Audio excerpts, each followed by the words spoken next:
Flying Nimbus! I've set a super time machine, as well as a crate of supplies.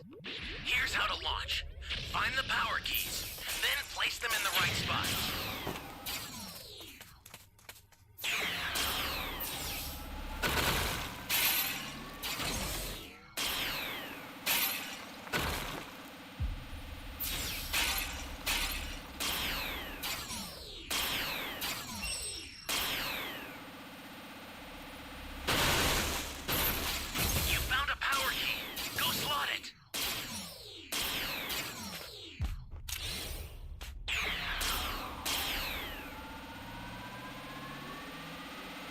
That's a new power key. Place it now.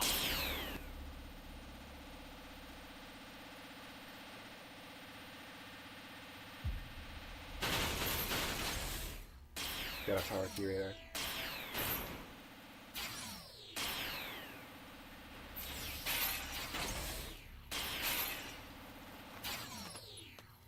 Flying Nimbus!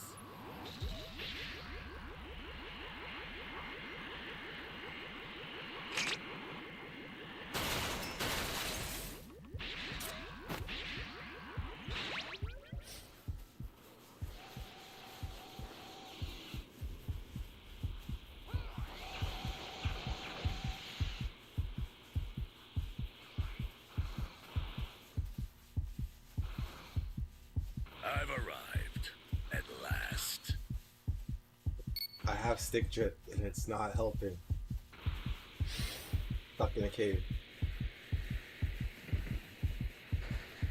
Flying Nimbus!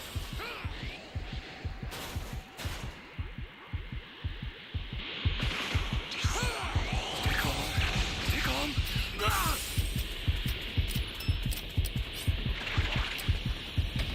Bastard! Do not get in my way. Don't worry, I won't kill Stick drips, bro, so he's gonna hear me in the cave. Great. You know what to do with that key.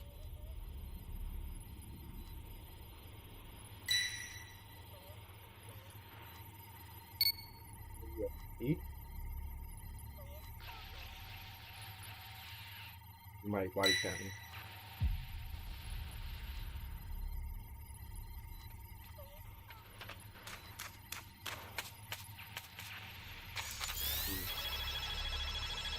That's a new power key. Place it now.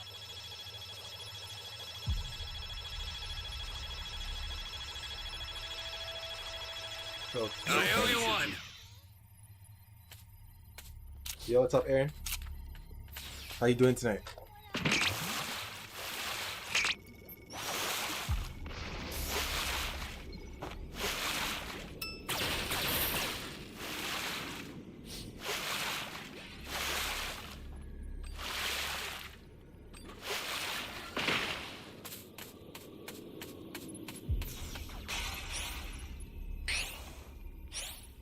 Flying Nimbus!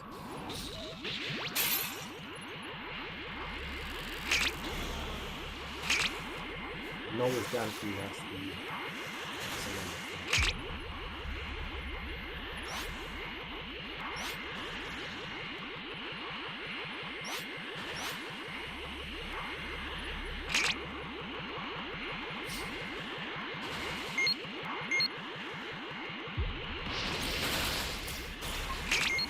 Hey, great! You found another power key. Use it quick.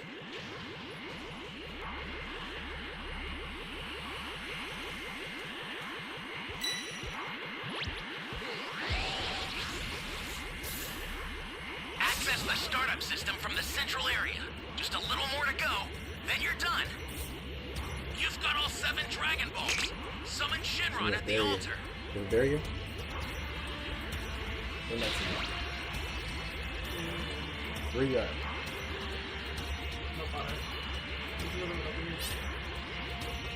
Yeah, come in there. You got all the Dragon Balls.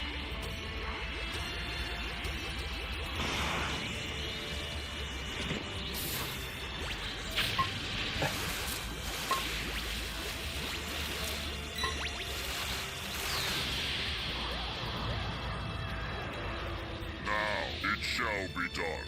I will grant your wish. Yo, what's up, Natalia? Or Natalia?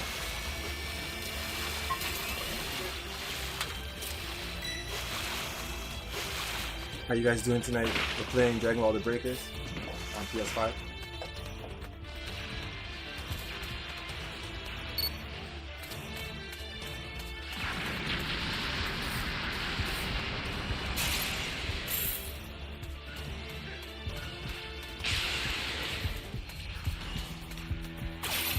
Holy hell.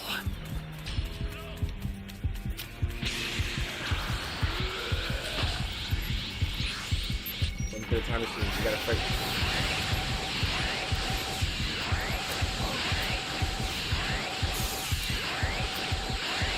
Anyhow, I'm only level 1. Make good use Yeah, of I'm fine. Just come. We can up to level 4.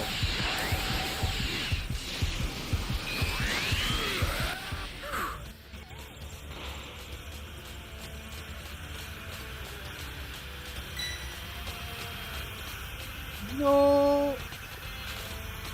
Just stop it.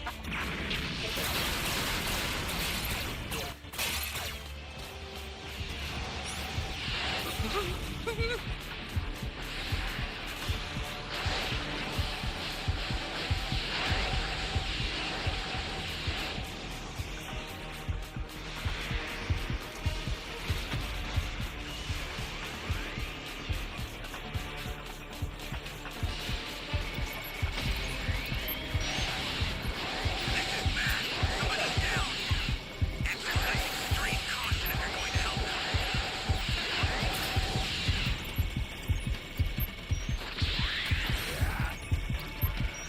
On the machine.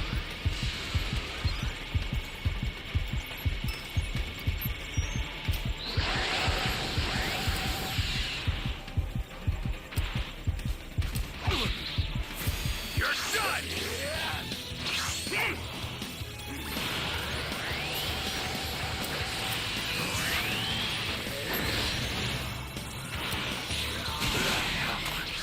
Yeah, really.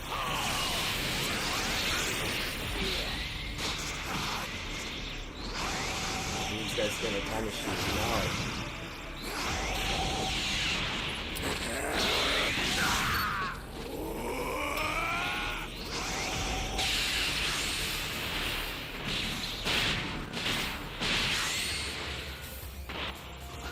Go in the time machine.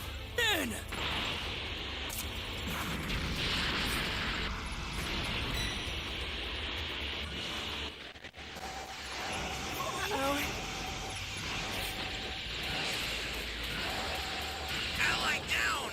If you intend to rescue them, watch out for enemies.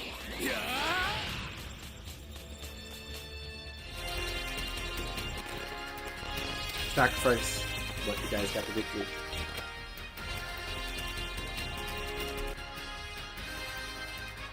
Wanna watch?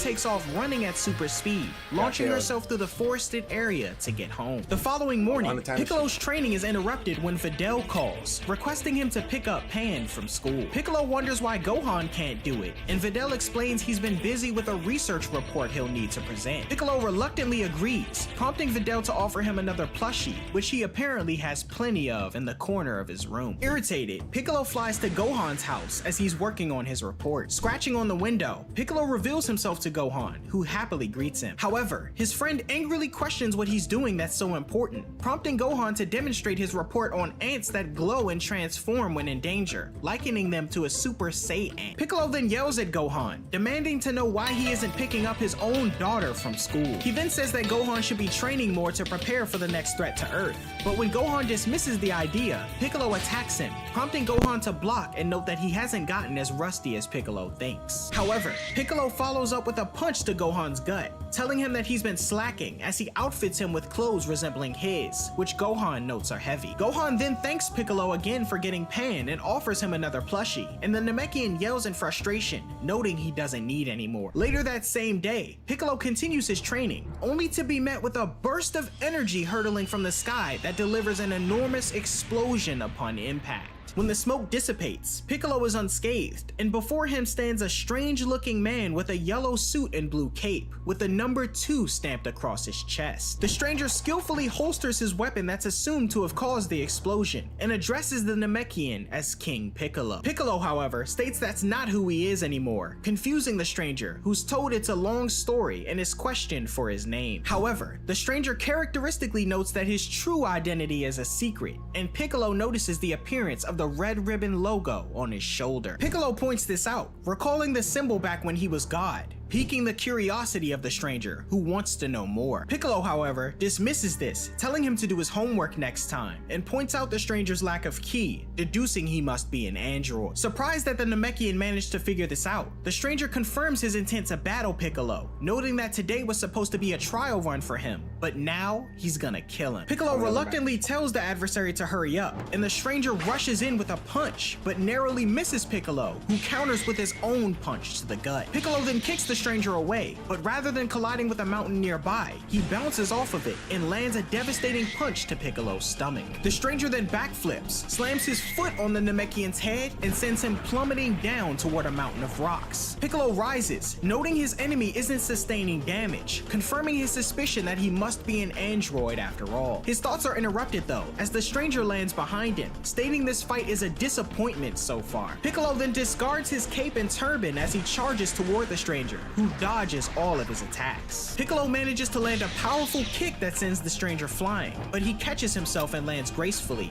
launching a blast from his ray gun that detonates on Piccolo's arm. The Namekian's arm falls off as the stranger continues his assault, but through the smoke of the attack, Piccolo extends his other arm and slams the stranger to a nearby rock, the rest of his body reappearing from the dust with his severed arm grown back as he lands a punch to the stranger's face. Pinning his enemy down, Piccolo appears to have gained the upper hand, but the stranger, undeterred, notes that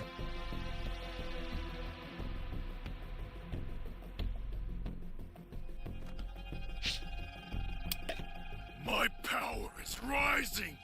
It's overflowing.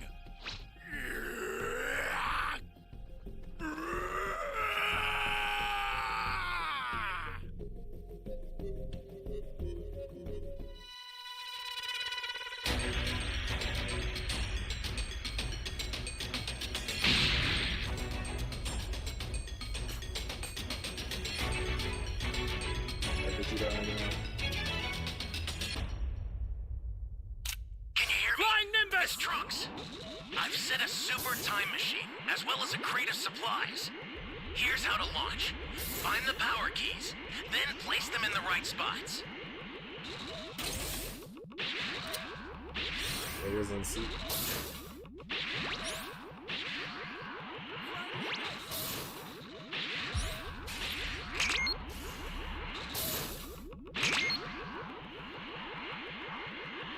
Please, save me!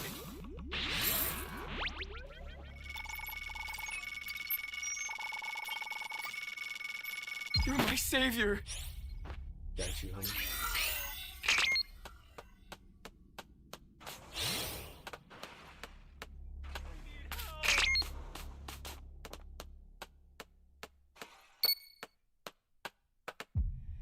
I need help!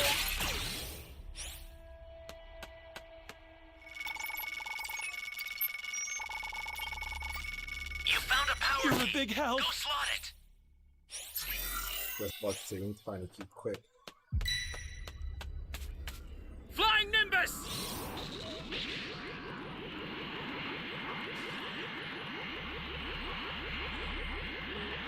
Hey, great! You found another power key. Use it quick. Let's set this E key. Raiders heading towards. That's a new power key. Place it now. An ally needs your help. We don't know what danger awaits. Think before rushing in. This is Dragon Ball: The Breakers. Anthony.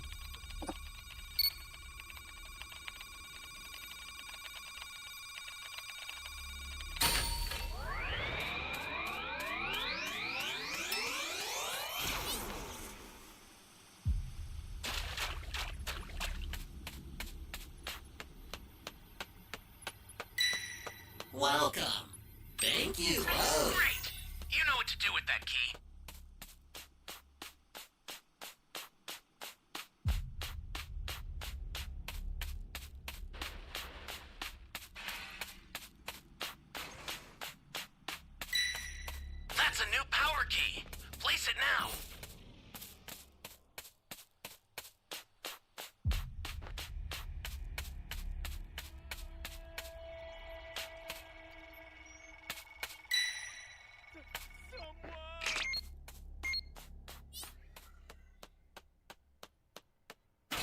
I need help!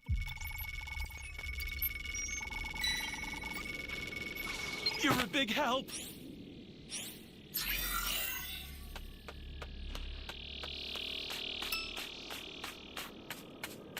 I think we were watching a manga. I don't know if that's what you were talking about before the game loaded. We were watching the superhero arc.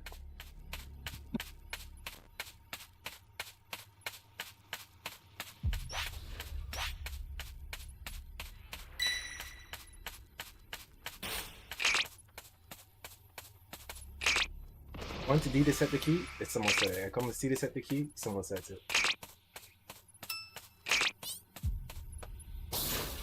Tremble in fear as Broly will tear you limb from limb. Think?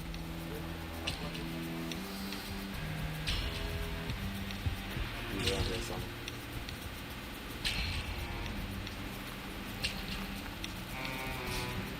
Yeah, man.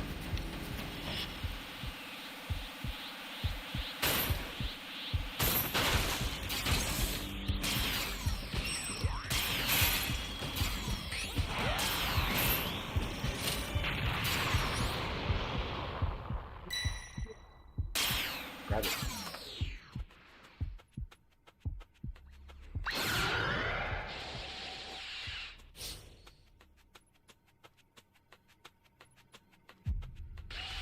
One Dragon Ball. I also have time control of duty.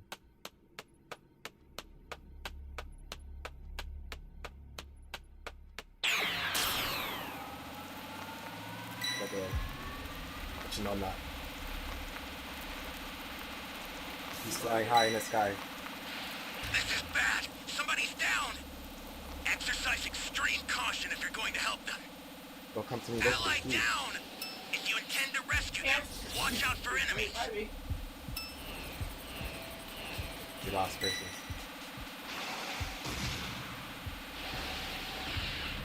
I think he knows where the key is, so we have to distract him.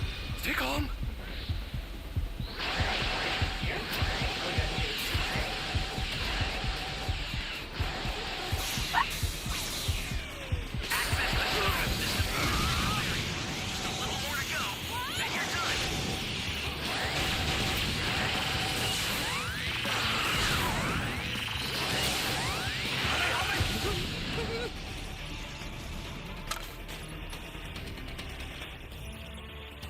You don't.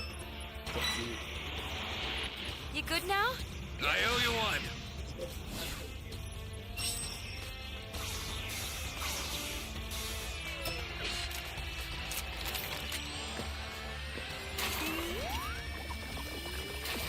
Welcome.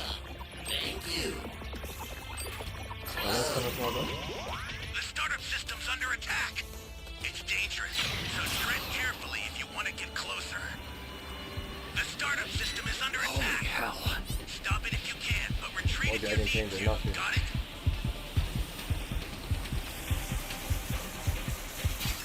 You've got all 7 Dragon Balls. Summon Shinron at the altar. This needs to summon. Oh no. Oh man.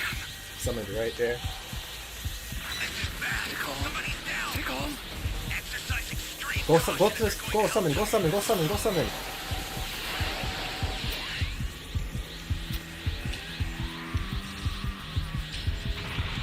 I'll send some supplies to help. No. Make good use of them. Oh man.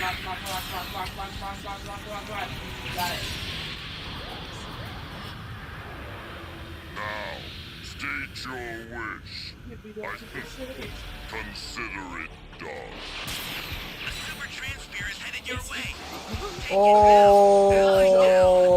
You intend to rescue them. Yo, Watch out she for summoned enemies. and then she got An killed. ally needs your help. You don't know what danger awaits. I'm gonna come save you. Before rushing in, ally down. No, I can't. If you intend to rescue them, watch out for enemies. How do I get down as soon as I get something? An ally needs your help.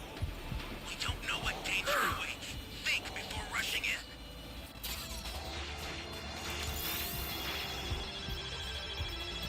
Oh, Sean Dog. Fuck. I had two decisions. Save you or save the other person. Oh, I'm right here.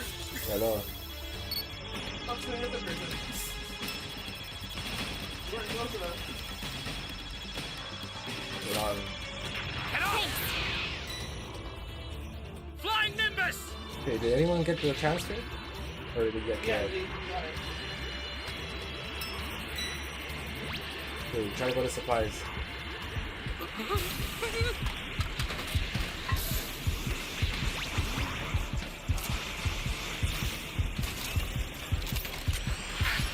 Alright, too late. Oh, we could just fight. Let's just fight.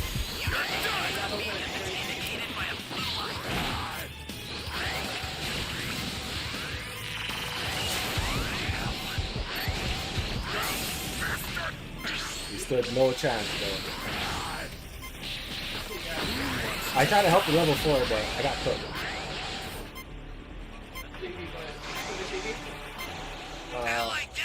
How much life do I have? Yeah, you can come save me. Don't leave me. 11 seconds. This is bad. Somebody's down. Exercise extreme caution if you're going to help them. What? It's me. Woo! Fuck. You'll know what danger I tried. we're rushing in. I escaped.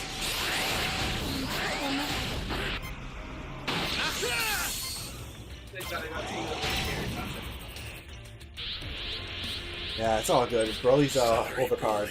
He's broken right now. Be dying alongside this planet. Very rare to get a win against Broly. Where do you think you're going? I was going to escape with you. In a one-person pod.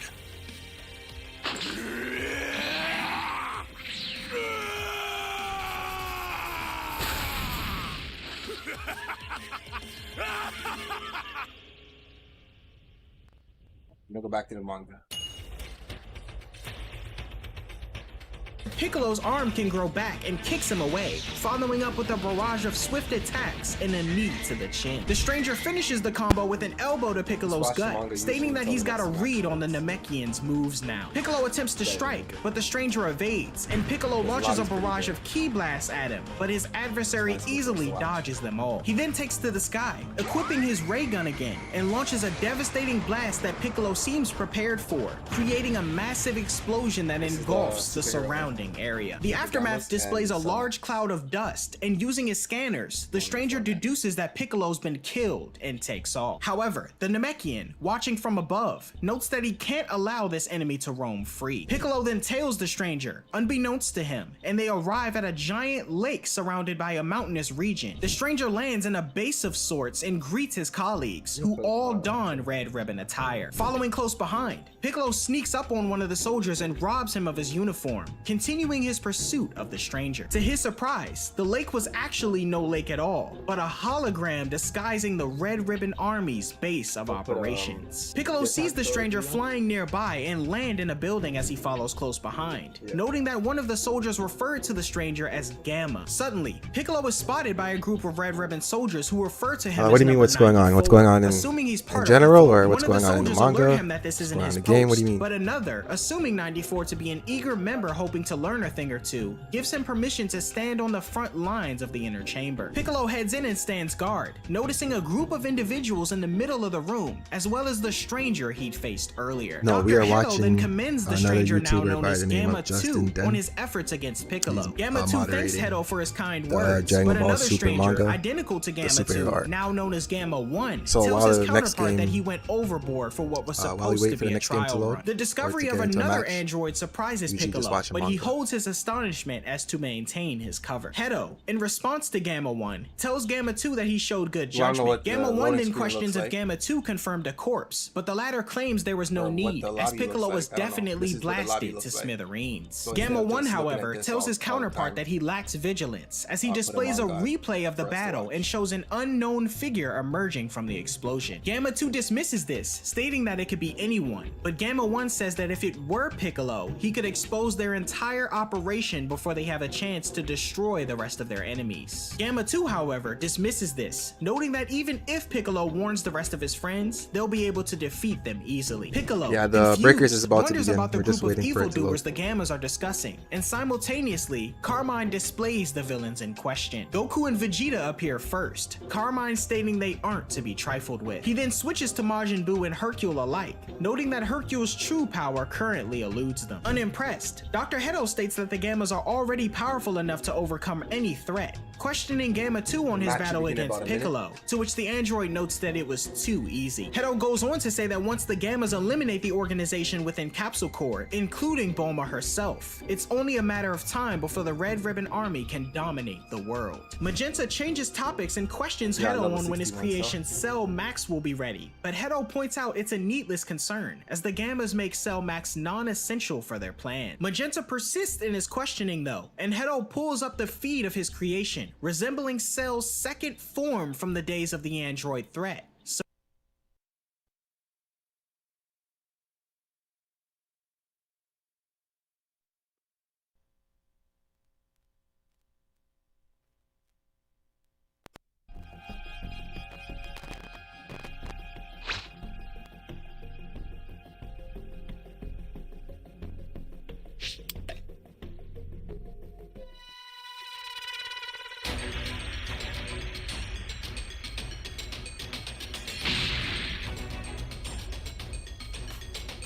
Go.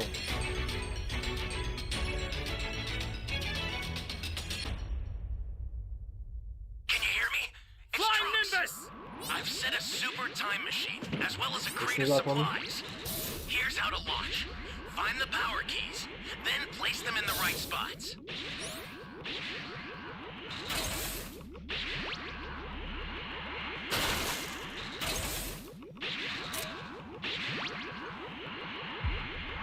Bear boxes.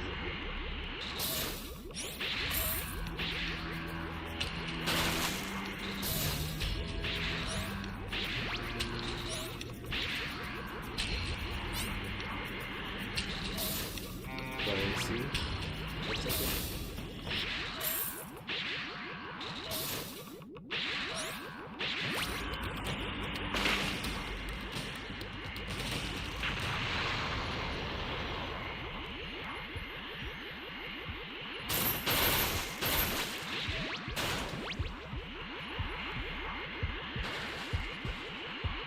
It's coming for us.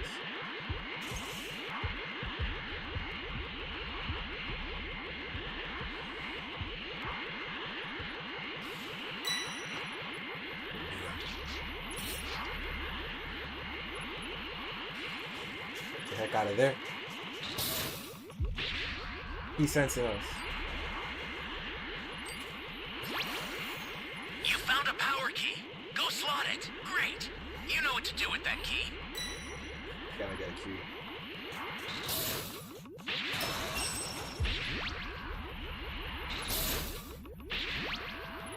Welcome. Thank you. Close. Welcome.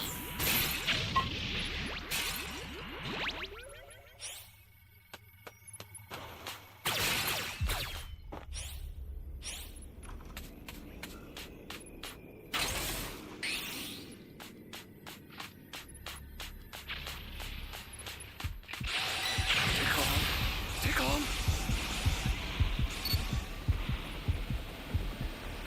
Oh man. You did not see me.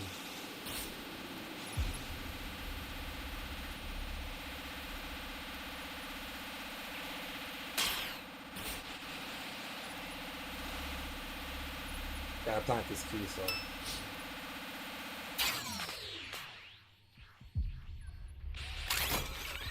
That's a new power key. Place it now.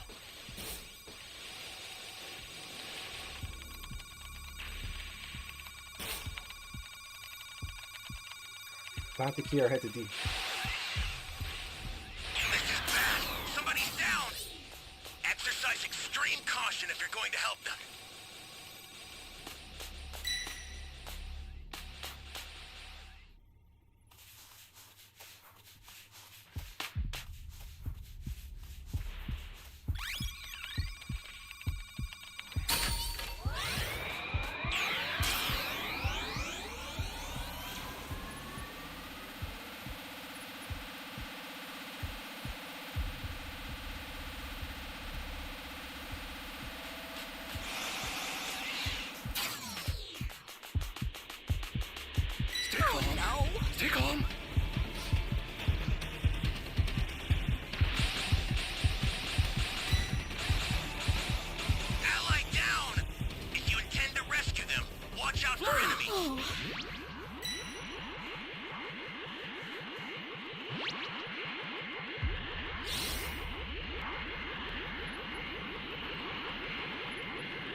At least try to save this person.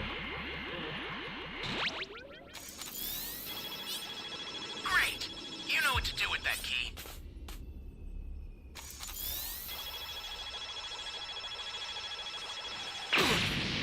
Oh, Captain.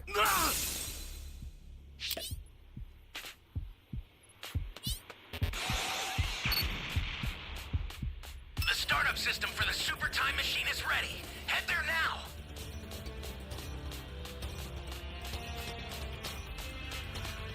Flying Nimbus!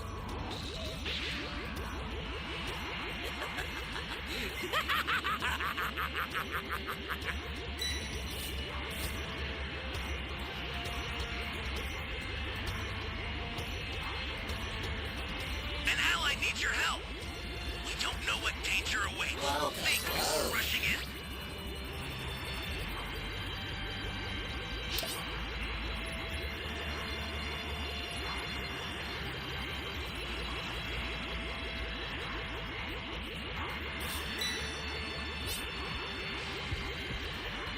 The person with the Dragon Balls is trying to fight, so that's not a good idea.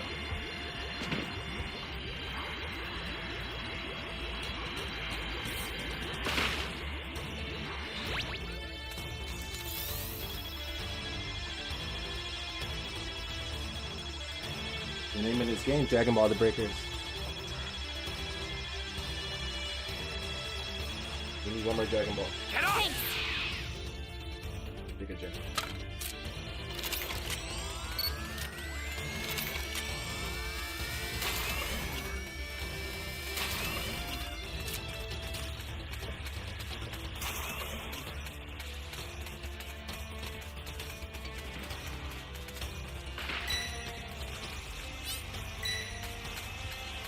This is bad. Somebody's down. Exercise extreme He's about to caution go to if you're level going to 3. help them. Need some supplies.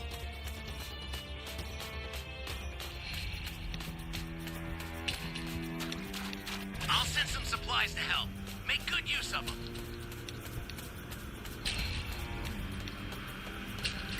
Stay calm. Stay calm. Flying Nimbus!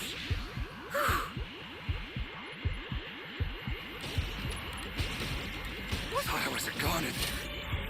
Destroy their supplies, bro.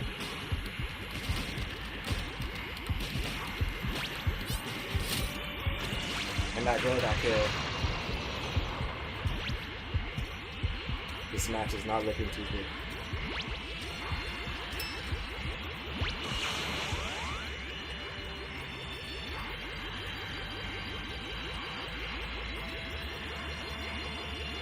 You destroy the supplies?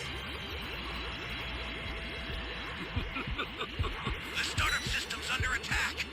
It's dangerous, so tread carefully if you want to get closer. Stay calm. Stay calm.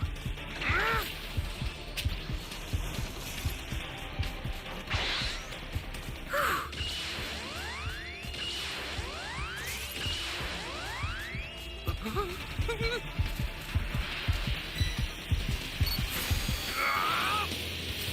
startup system is under attack. Now let's go! Retreat to the team here. Got it?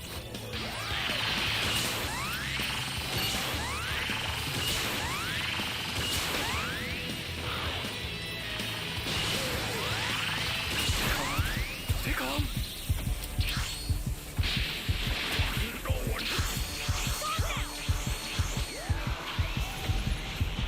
On team, do something.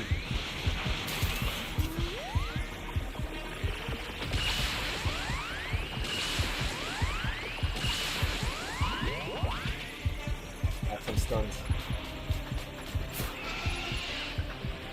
Photos.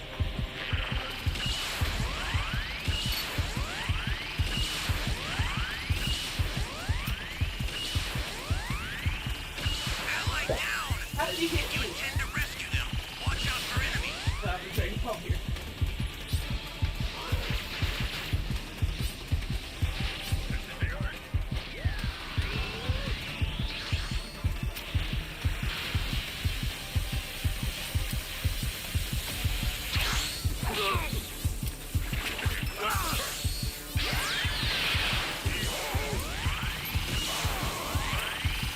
Oh, come on!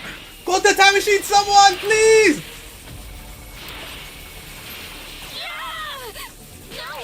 We got it, we got it, we got it, we got it. GG. Holy. We got it.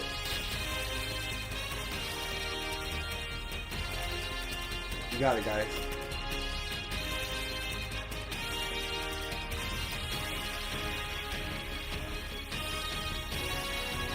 What? Impossible. That's racing right now.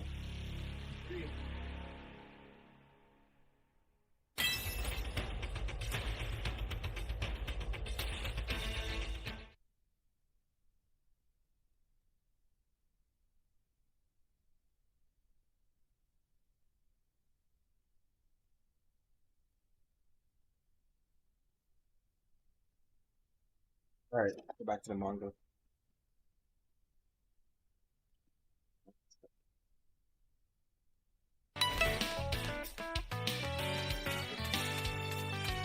Surprising Piccolo. Hedo states he needs more time as his brain functions can't be rushed, but Magenta, frustrated, states he's waited long enough. In response, Hedo says that although he didn't like the idea of utilizing Dr. Giro's research to build such a powerful creation, he isn't dragging his feet, and the process will take some time. He says that rather than complaining, Magenta should be grateful that they have the Gammas to help in the meantime, but an impatient Magenta exclaims that he wants Cell Max up and running right away. Hedo, however, remains stern in his decision-making, telling the leader that if Cell Max were to be released now, he would destroy the very world they hope to rule. He proposes letting the Gammas continue to dispose of those who threaten them, and activate Cell Max when he's fully operational. Having heard enough, Piccolo makes his way out of the room, poised to warn the others. Outside, Piccolo calls Bulma, questioning Goku and Vegeta's location. Bulma informs Piccolo that they're on Beerus' planet, and Piccolo tells her to call Whis using her device and tell them to return to Earth immediately. When Bulma questions the urgency, Piccolo doesn't get into details, but tells her that they're dealing with a new crisis. She agrees to contact the two. I haven't played Dead by Daylight, but I've seen the gameplay, and yeah.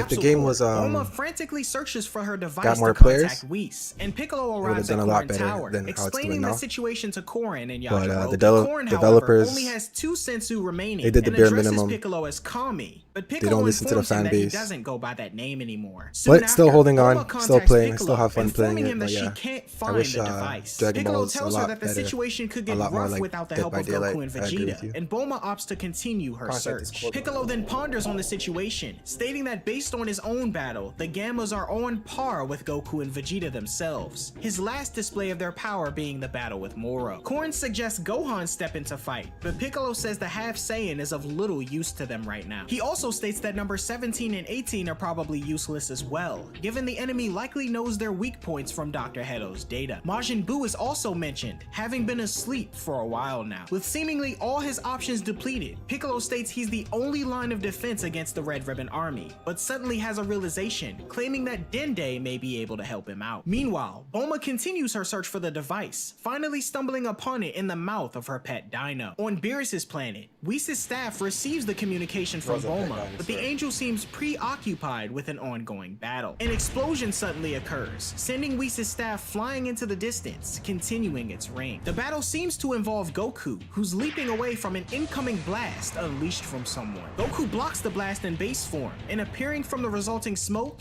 is Broly. Broly attempts to land a few punches and kicks on Goku, but Goku evades them all. The Saiyan remains on the defense as Broly continues his assault, and Broly suddenly headbutts Goku, who manages to catch himself and come flying back toward the Saiyan. Goku attempts to kick Broly, but Broly manages to block the attack as the two stare each other down. Goku then breaks away, complimenting his adversary on his quick learning, but Broly says he's still trying to get the hang of things. Goku, however, reassures the warrior, telling him that it's a gradual learning process, and soon he'll be fighting with a level head without snapping into rage. Goku then proposes they take their training up a notch, and Broly declares he's ready, addressing his adversary in his Earth name, Son Goku. After a brief overview of Broly's character and how our protagonist learned of him, Goku and Broly continue training on Beerus' planet. When Broly becomes overly enthusiastic, Goku advises him to ease off to prevent any chaos. Meanwhile, Vegeta is shown meditating, surprising Goku, who notes his rival isn't usually the type to calm his mind. Vegeta, however, explains to Goku that this serves as a form of training. He emphasizes that their physical capabilities have reached their peak, comparable to formidable opponents like Jiren, Broly, Moro, Gas, and Frieza. Rather than focusing solely on physical prowess though, Vegeta underscores the importance of mental training. He states that in order to command 100% of their power, they'll need to force their bodies and spirits to relax outside of moments when they attack. Whis commends Vegeta for grasping this concept and scolds Goku for his lack of understanding, the latter noting it's easier said than done for Whis, as he's an angel. Whis then suggests a match between the three Saiyans, Goku, Vegeta, and Broly. However, Vegeta declines if Broly is involved, he and Goku fearing the consequences of the Saiyan losing control. In agreement, Whis tells Broly to sit this one out and observe Goku and Vegeta, and suddenly, Lord Beerus wakes up, greeting Whis. Informed that he's been sleeping for the past 4 months, Beerus turns in surprise to see Broly on his planet, Goku explaining that it was a precautionary measure to keep him safe from Frieza. Going on to yell about inviting unwanted guests, Beerus smells food coming from nearby, introduced to Lemo, the former member of Frieza's army. Tasting Lemo's food, Beerus is quite pleased and tells him he can stick around. Chi-Lai then walks up in fear of Beerus, who she notes is the most feared entity in the whole universe. Beerus, however, stares at her intently, immediately falling for her good looks and tells her she can stay as long as she wants. Distractions aside, Whis wants to get the sparring match between Goku and Vegeta started, exclaiming that transformations and long-ranged attacks aren't allowed.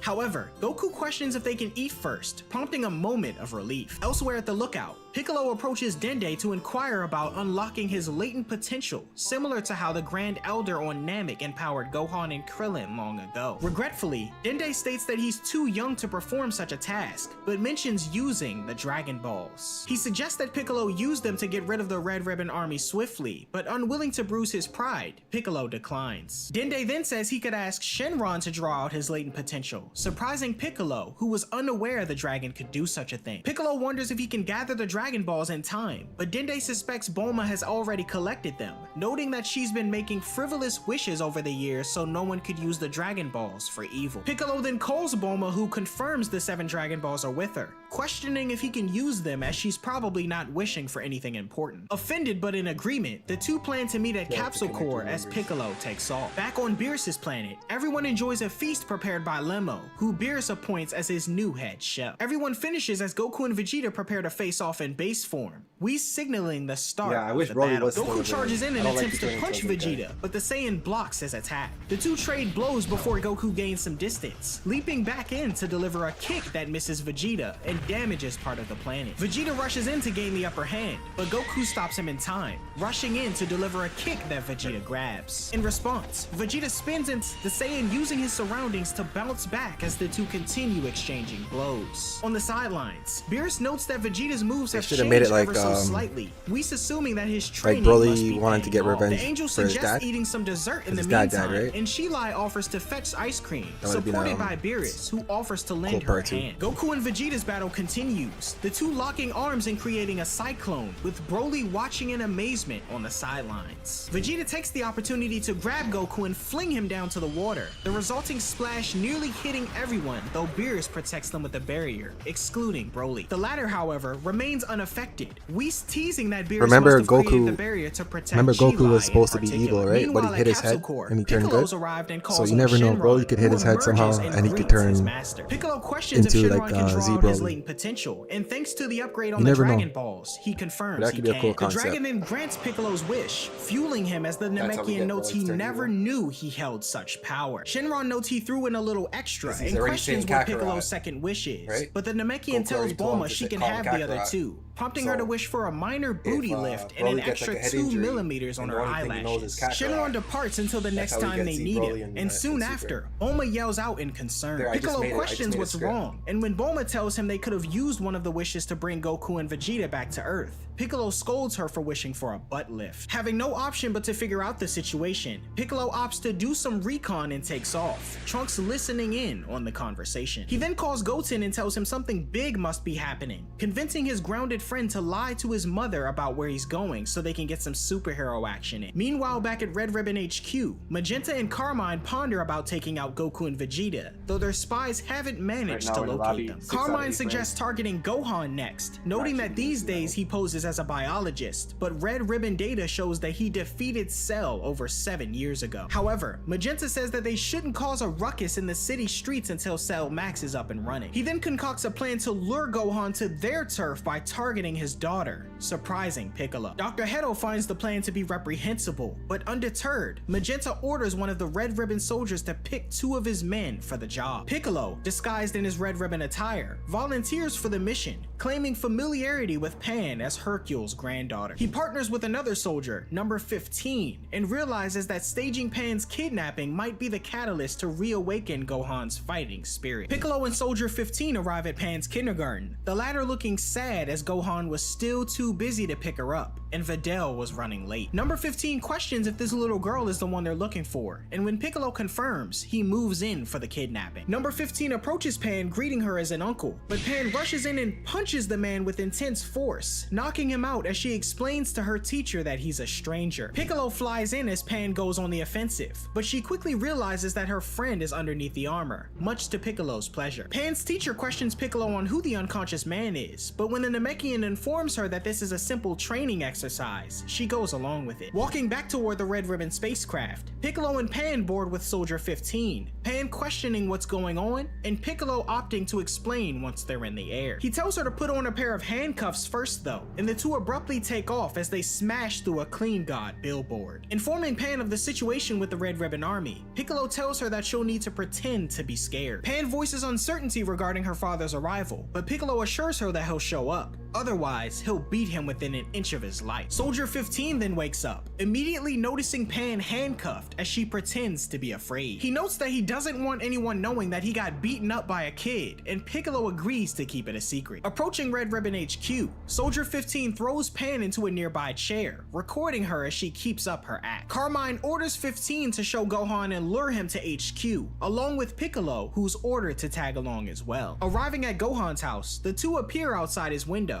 Piccolo scratching to get his attention. Gohan opens his window and confronts the Red Ribbon soldiers, surprising Piccolo as his pupil hasn't recognized who he is. Holding Gohan at gunpoint, Soldier 15 tells him to follow them, but Gohan flicks the gun away, threatening to call the police. 15 then shows Gohan the recording of Pan in fear, triggering him as he grows concerned. In a rage, Gohan effortlessly snaps part of his window and appears in front of 15, powering up to Super Saiyan, much to everyone's surprise. The ground beneath them shatters as Gohan demands the location of his daughter, Soldier 15 apologizing in fear and kindly urging the Saiyan to follow them. Outside of HQ, the scene is set with a downpour of rain, Red Ribbon leaders and the Gammas awaiting Gohan's arrival. Spotting Pan, Gohan leaps from the airship and smashes down in front of everyone, ready for action. Pan appears excited at witnessing her father's arrival, while simultaneously, Gamma 1 opts to fight Gohan first. Gohan, however, flies past the android to get his daughter to safety, but Gamma 2 swiftly appears and kicks him away. Landing, Gohan removes his turban as Gamma 1 insists on fighting first, the android charging in as Gohan manages to block his first attack. Gamma 1 continues his assault on the Half Saiyan, but Gohan lands a kick to his face, sending him to the ground. The android rises like a zombie though, headbutting Gohan and charging at him with a devastating kick. The attack lands, though Gohan is able to keep it from injuring him, the sheer magnitude of it sending the two underground as the Red Ribbon soldiers run away. Pan, observing from the sidelines, questions Piccolo whether her father can emerge victorious. However, the Namekian responds negatively, emphasizing that if Gohan can't manage to regain his battle instincts, he stands no hope of victory. Beneath Red Ribbon HQ, Gohan questions Gamma 1's identity, prompting him to state he's a superhero and land a few blows on the fighter. Gohan correctly deduces Gamma 1 to be an android, and questioning his tactics, tactics, the Half Saiyan is unable to keep up with the android's speed, as he explains that he's only following orders. Going on to say that he and the Red Ribbon Army seek to eliminate Gohan and his wicked cabal. The fighter grows confused as the Gamma outmaneuvers him and lands another blow. They initially continue their battle underground, but Gohan emerges from below, transformed to Super Saiyan. This surprises Magenta and Dr. Hedo, the latter stating he witnessed this transformation before and assumes Gohan and his gang must be aliens after all. Gamma 1 then emerges from underground, stating that Gohan's power-up doesn't impress him. In response, Gohan removes his glasses and prepares a Kamehameha, unleashing the blast as Gamma 1 responds in kind, his beam swatted away by Gohan and crashing by Soldier 15. Capitalizing on the distraction, Gohan kicks Gamma 1 in the face, their skirmish continuing in the distance as Pan and Piccolo observe. Piccolo is concerned though, likening the battle so far to his first encounter with Gamma 2, as these androids can methodically learn their opponent's moves and capabilities as they fight. At the same time, Gamma 1 confirms this theory, questioning Gohan on if this is truly the full extent of his power. Irritated, Gohan rushes in with various strikes, but Gamma 1 evades them all. He chokeslams Gohan into the ground and tosses him above, using his super speed to catch up with him and kick him back down below, irritating Piccolo. Realizing Gohan will lose if this keeps up, Piccolo urges Pan to shout as if she's in pain. The two stage a performance to get Gohan's attention, triggering him as Gamma 2 urges the disguised soldier to remove his hands from the kid. This confuses Piccolo and Pan as Gohan awakens more of his instincts, yelling aloud and creating a bright flash that removes the rainy atmosphere completely. When the dust settles, we witness Gohan having reawakened his ultimate form, much to the surprise of Gamma 1. Gohan's energy disrupts the hologram covering Red Ribbon HQ, prompting a discovery from Krillin's commanding officer, Sergeant Nuts. After Krillin, Android 18, and Marin come out of a showcasing of Clean God 2 at the movie theaters, Krillin senses Gohan fighting in the distance. Sergeant Nuts then contacts Krillin, informing him that they've finally found the location of the Red Ribbon Army's secret base. Noticing that it's in the same direction in which Gohan's energy was felt, Krillin decides to go and scout the area alone. However, Android 18 questions who the woman was that contacted her husband, and noticing Krillin acting suspicious, she decides to tag along with him. Meanwhile, Gohan continues his battle with Gamma 1, now having the clear edge in battle. He lands a few blows and attempts to grab Pan, but Gamma 1 appears in front of him, exclaiming they aren't done fighting yet. As they battle, Gohan questions the android on what he was referring to earlier when he mentioned his wicked cabal, with Gamma 1 saying that he was referring to Gohan and his allies. Annoyed as he easily swipes away an attack, Gohan reminds Gamma 1 that it was his team that kidnapped a child, causing Gamma 1 to start having doubts. Dr. Hedo orders Gamma 2 to join the battle, but he's intercepted by Piccolo for their rematch. Referring to the Namekian as King Piccolo once more, the latter removes his red ribbon attire and unleashes his newfound power. Gohan notices Piccolo's joined the fight, but continues battling Gamma 1, as Gamma 2 points out the Namekian's survival. Gamma 2, becoming too overconfident for his own good, charges in and throws a punch at Piccolo, only for him to be countered hard. Piccolo lands a punch on the Gamma's face and launches him into the distance, Gohan questioning why his teachers arrived at Red Ribbon HQ. Piccolo, however, urges him to focus on the battle for now and moves toward Gamma 2. The android wonders how Piccolo powered up so fast and questions whether he was hiding his strength the entire time. Piccolo declines to answer, but Gamma 2 tells him that even with the Namekian's current power, he won't measure up to his true capabilities. Gohan, meanwhile, is dominating Gamma 1, though the fighter's stamina isn't to be taken lightly. Gohan questions if he'll ever give up, but the Gamma reveals that he operates at full strength until his energy is completely drained, revealing a remaining percentage of 82%. As the battles continue, Piccolo confirms that he's no match for Gamma 2, and after being kicked hard, Gohan rushes to his aid. During a lull in the battle, Piccolo suggests that with their opponents being androids, he and Gohan should finish the fight in one go rather than dragging things out. Going in with enhanced power, the two rush in and land hard blows against the androids that hurl them to opposite sides of the Red Ribbon base. Though Gohan continues to outmatch Gamma 1, Piccolo was unable to keep Gamma 2 down as he manages to get away from him long enough to try and attack Gohan. Gohan manages to dodge the incoming blast from the android before Gamma 2 narrowly dodges Piccolo's next attack and joins Gamma 1 at his side. Strategizing, Gamma 2 suggests they take down one enemy at a time, but a hesitant Gamma 1 questions if their enemies are really a part of the wicked cabal as they've been told. Gamma 2 tells him they have to be, as Dr. Hedo told them as such, and the two quickly rush in and attack Piccolo in unison. As Piccolo is dragged deeper underground, Gohan is able to grab hold of Gamma 1 as the Namekian and Gamma 2 continue their battle. Piccolo begins to power up his special beam cannon as he tells the android that he doesn't seem so bad, but just appears to be following idiotic orders. He unleashes his attack, though Gamma 2 is able to protect himself with an energy barrier, meanwhile telling his opponent that Dr. Hedo's orders could never be wrong. Piccolo, however, counters by telling him that though the orders may be coming from him, the intel he's being given by Magenta is bad. Gamma 2 now also starts having doubts, which only serves to frustrate him. He unleashes a deadly physical assault on Piccolo, who, momentarily defeated, falls into a crevice in the base. Piccolo remembers Shenron's words about throwing in a bit extra, and a sigil alights on his back, creating a tremendous surge of power. As the Namekian rises from the crevice, his skin turns orange, his antennas stand on end, and he grows much bulkier. Meanwhile, at Capsule Corps, Trunks expresses shock at Bulma's revelation that Piccolo's fighting androids, as well as letting slip that he knows about Hedo and his creation of said androids. Bulma demands to know from her son how he knew about this, causing him to admit that he and Goten had encountered Hedo's creations before, and speculates the ones that Piccolo is fighting against are a different model, to Bulma's confusion. He then explains that Piccolo might be in trouble, as the ones he and Goten encountered were already strong. Bulma then demands to know why Trunks kept this knowledge a secret from her, but he explains that she forbade him from taking on any more hero activity, and it's not like she would have listened anyway. Taking responsibility for once, Bulma notes they could have prevented this as Goten shows up, attempting to convince her that he's arrived to study with Trunks. However, Bulma takes the two off punishment, instructing them to go and help Piccolo with the androids. Goten, aware of what's going on, is informed by Trunks of the dire situation with the Red Ribbon Army. Opting to join the two, Bulma inquires of Piccolo's location, but the boys have trouble sensing his energy as they've been out of practice for a while. Cutting back to the battle, having witnessed his new power, Piccolo emerges from below as everyone else, friend and foe alike,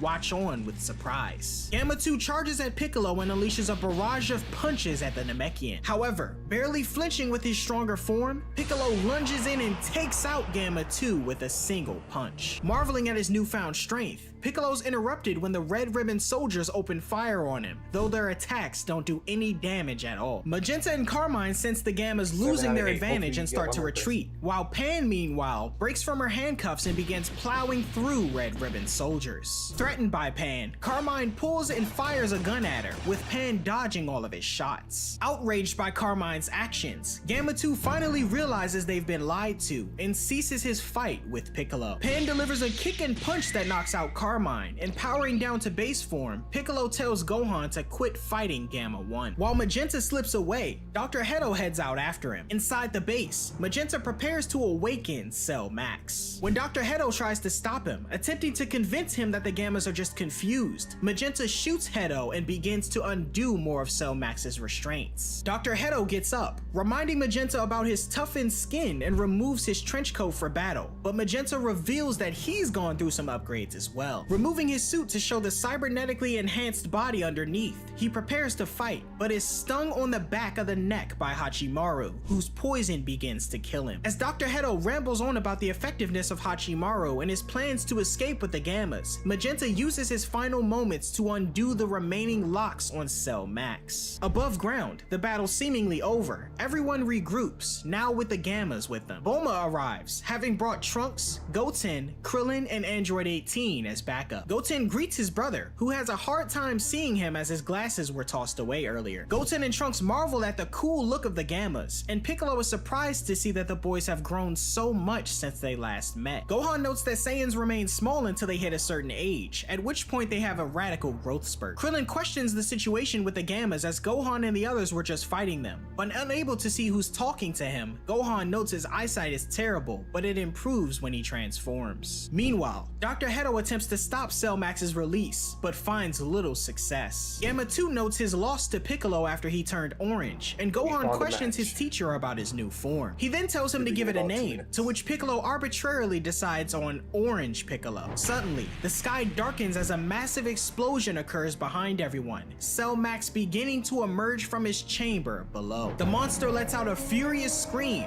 revealed to be a red creature resembling semi-perfect Cell. Dr. Hedo attempts to flee from the monster in a hover vehicle, alerting everyone of Cell Max's arrival, but is caught up when the monster unleashes his enormous energy, triggering an explosion. With concern for their creator, the Gammas rush in to aid him, but are attacked by Cell Max. Cell emerges from the ensuing smoke as the Gammas charge in to attack him, but neither blasts nor physical attacks do them any good. The monster responds with a few attacks of his own, and the Gammas quickly become overwhelmed. Watching from the sidelines, Piccolo urges everyone to assist. He tosses a Senzu bean to Gohan, but he fails to catch it without his glasses, and it falls into a crevice. Piccolo berates him for wasting the bean, but Trunks and Goten step forward to fight first, transforming into their superhero alter egos Saiyaman X1 and Saiyaman X2 as they charge into battle. Trunks and Goten rush towards Cell Max, though they're effortlessly swatted aside. Piccolo questions if the boys have been keeping up with their training at all, and Bulma notes they haven't as they've been grounded for over half a year. Assuming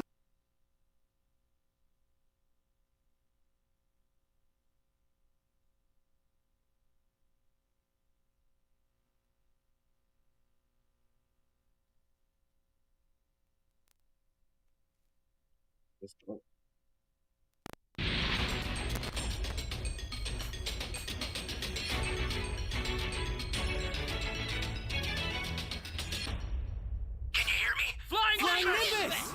I've set a super time machine, as well as a crate of supplies. Here's how to launch. Find the power keys, then place them in the right spots.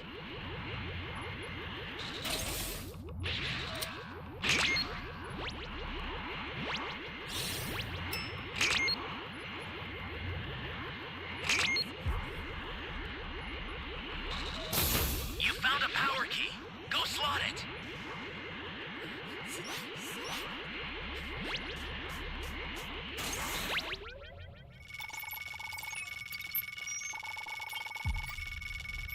You have my thanks.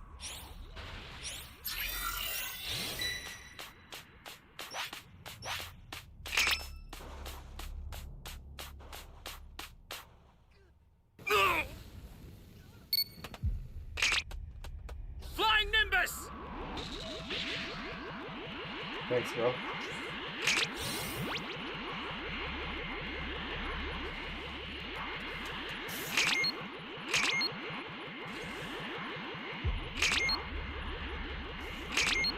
Oh, not this one.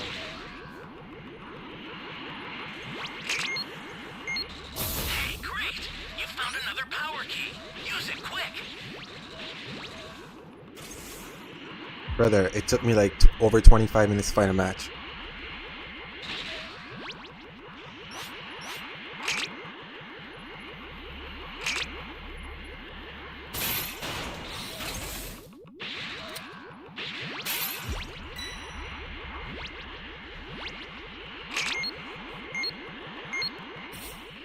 Great! You know what to do with that key. Big Jeff is fighting me hard right now.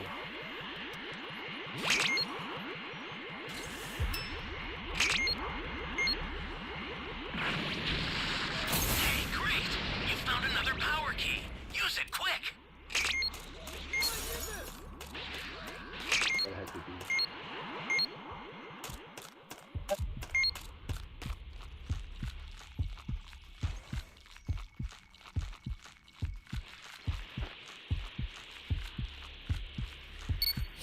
Flying Nimbus!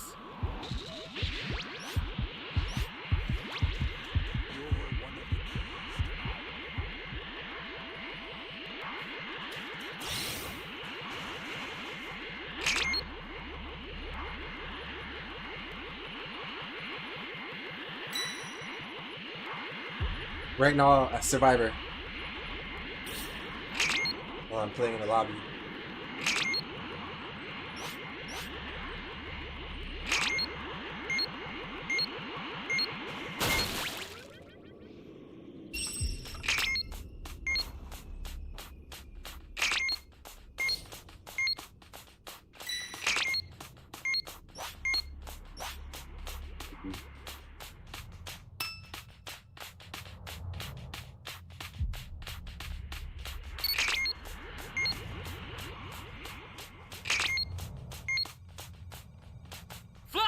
Beerus!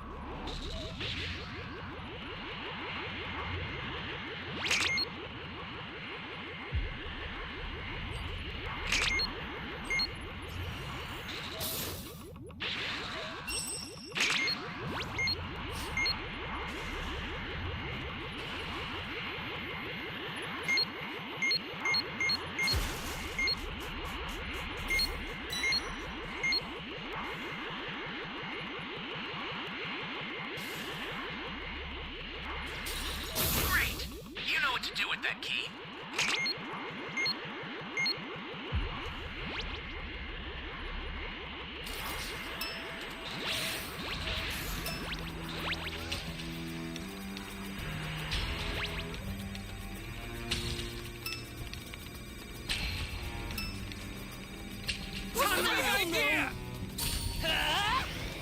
Looks like I was able to get away.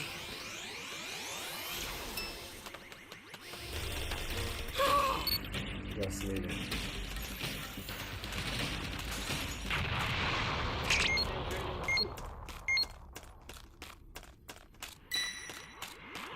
The startup system for the super time machine is ready. Head there now. Flying Nimbus! Down. If you intend to rescue them, watch out for enemies. This is bad. Somebody's down. Exercise extreme caution if you're going to help them. Ally down. If you intend to rescue them, watch out for enemies. Bullshit. Think of the guy.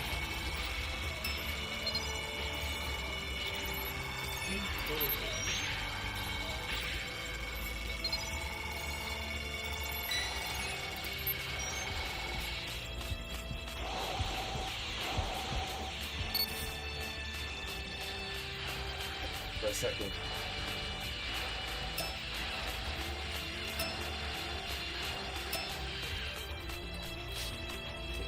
Stay in the cave.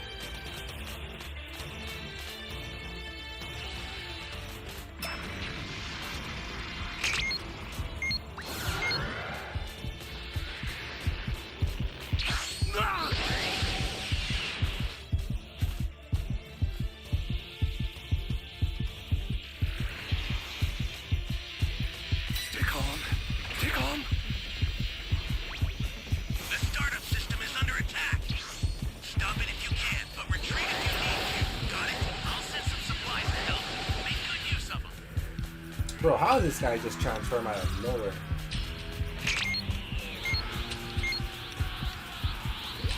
Pretty much lost this guy, so that's what we can about. I sent you a super transmitter. Use it to hold the enemy back.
Oh man.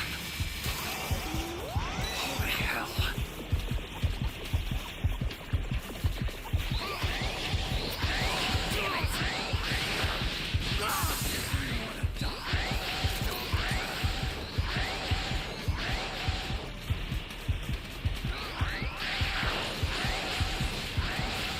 Should I go in?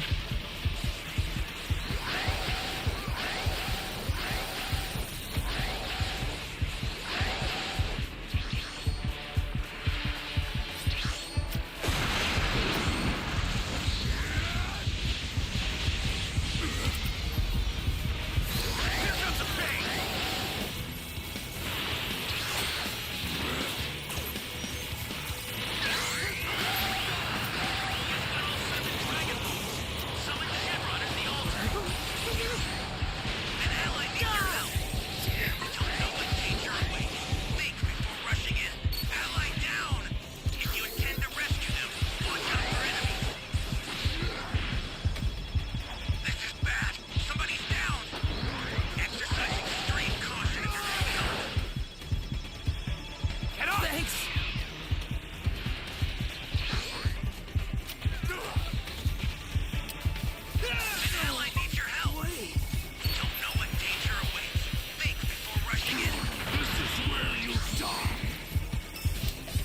You got it. GG's.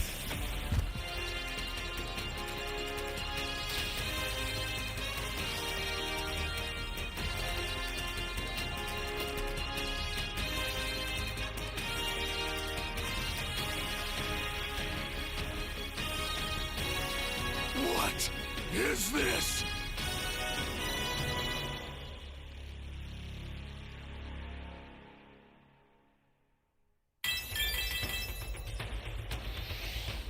Ranked up.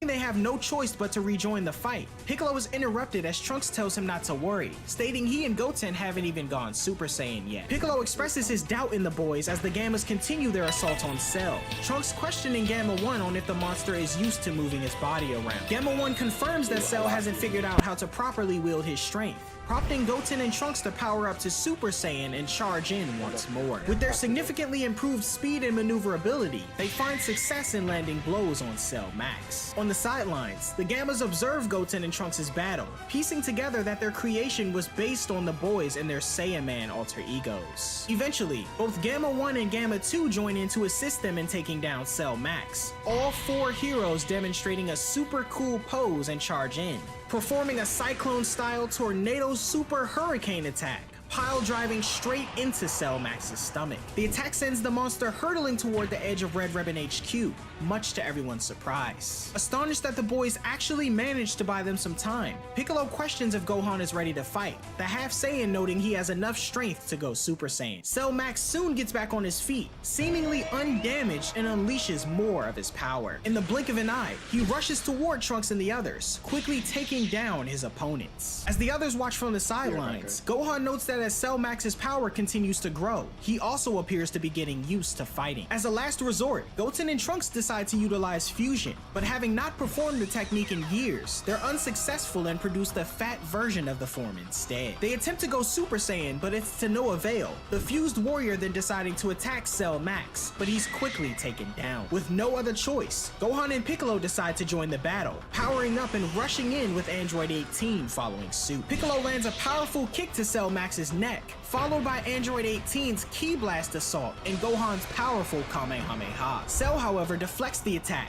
landing down below and slamming into the earth, pushing everyone back. When the Gammas rejoin the group, Gamma 1 tells everyone to aim for the top of Cell's head due to it being his weak point. He goes on to explain that Dr. Hedo had it installed in case the android were to go on a rampage, though Gamma 2 warns that once the weak point has been penetrated, it'll cause a devastating explosion, killing Cell and whoever lands the finishing blow. Everyone attempts to attack Cell Max, but have difficulty due to his constant movement. Gamma 1 then concocts a plan to distract the monster, while Gamma 2 blasts him with max power. Gamma 1 distracts Cell, and Gamma 2 gathers enough of his energy, landing a powerful blast from his ray gun at point-blank range, giving Piccolo the opportunity to land an attack at the top of Cell Max's head. However, the Namekian's attack fails to create so much as a dent in Cell. Becoming angered, Cell Max unleashes a barrage of energy lasers that launch in all directions, some of them landing around a frightened Pan, who's rescued by Krillin. Having saved Bulma as well from the resulting explosions, she decides it might be best for her and Pan to leave the battlefield via her aircraft. As Gohan, Piccolo, Gamma 1, and Gamma 2 take cover behind debris, Gamma 2 realizes that a more powerful attack is required to finish Cell Max. When Gamma 1 realizes what his twin plans to do, he offers to join him in the attack, but Gamma 2 refuses and tells him that it's his job to save Dr. Hedo, who's miraculously still alive. When Cell Max punches Gotenks into the distance, Android 18 strikes him hard toward the monster, the fused fighter headbutting the android directly on his weak point, producing some cracks on Cell Max's head. Meanwhile, Gamma 2 plans to sacrifice himself to deliver the final blow, urging Gohan and the others to distract Cell as long as possible while he gathers energy, prepared to attempt a head-on assault. Gamma 2 takes off into the air, and with the cooperation of the rest of the team who attempt to distract Cell Max, the monster is moved closer to position. In space, Gamma 2 powers up to max and darts down toward Earth, Cell nearly destroying 18 before Krillin uses a Destructo Disc to slice his key attack in half. As Gamma 2 draws closer toward the others, Krillin urges everyone to close their eyes, unleashing a powerful solar flare that temporarily blinds Cell Max. Everyone rushes away with only moments left to spare, and as Gamma 2 falls in reach of Cell Max's weak point, he's spotted and blocked at the last second,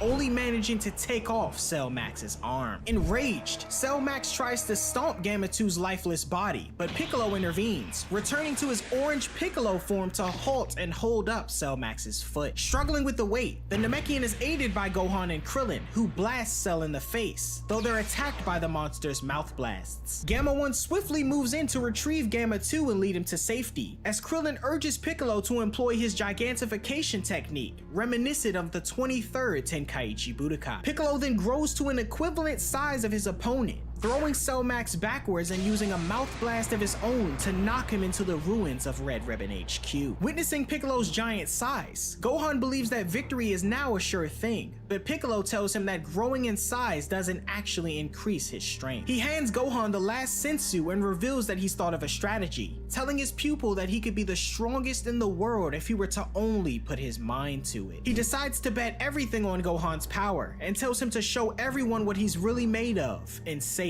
the world. However, before Gohan can take the bean, Cell Max blasts Piccolo's arm and the bean is sent flying. Gohan and Piccolo are attacked before they can process what's happening, followed by Krillin and 18 as they were caught in Cell's view. Gohan rises from the debris and chases after the bean, but he's grabbed by Cell and slammed into the ground, knocked back to base form. An injured Gohan sees the bean as it's about to fall into a cavern below and gets up to go after it, but Pan suddenly appears and leaps off the edge after it first. Gohan fears the worst for his daughter, but at that moment, Pan hovers above, having finally learned how to fly. Announcing she caught the sensu, Pan throws it to her father, who eats it, replenishing his health as he transforms back to his ultimate state. Urging his daughter to get to safety, Gohan is met with good luck as he rushes off to rejoin the battle. Gamma 1, Krillin, and 18 observe Piccolo's bout with Cell Max, the Namekian landing some good shots on the monster, but is still hopelessly outmatched. Piccolo manages to throw a blast into Cell's face that deals minor damage, but amidst the smoke,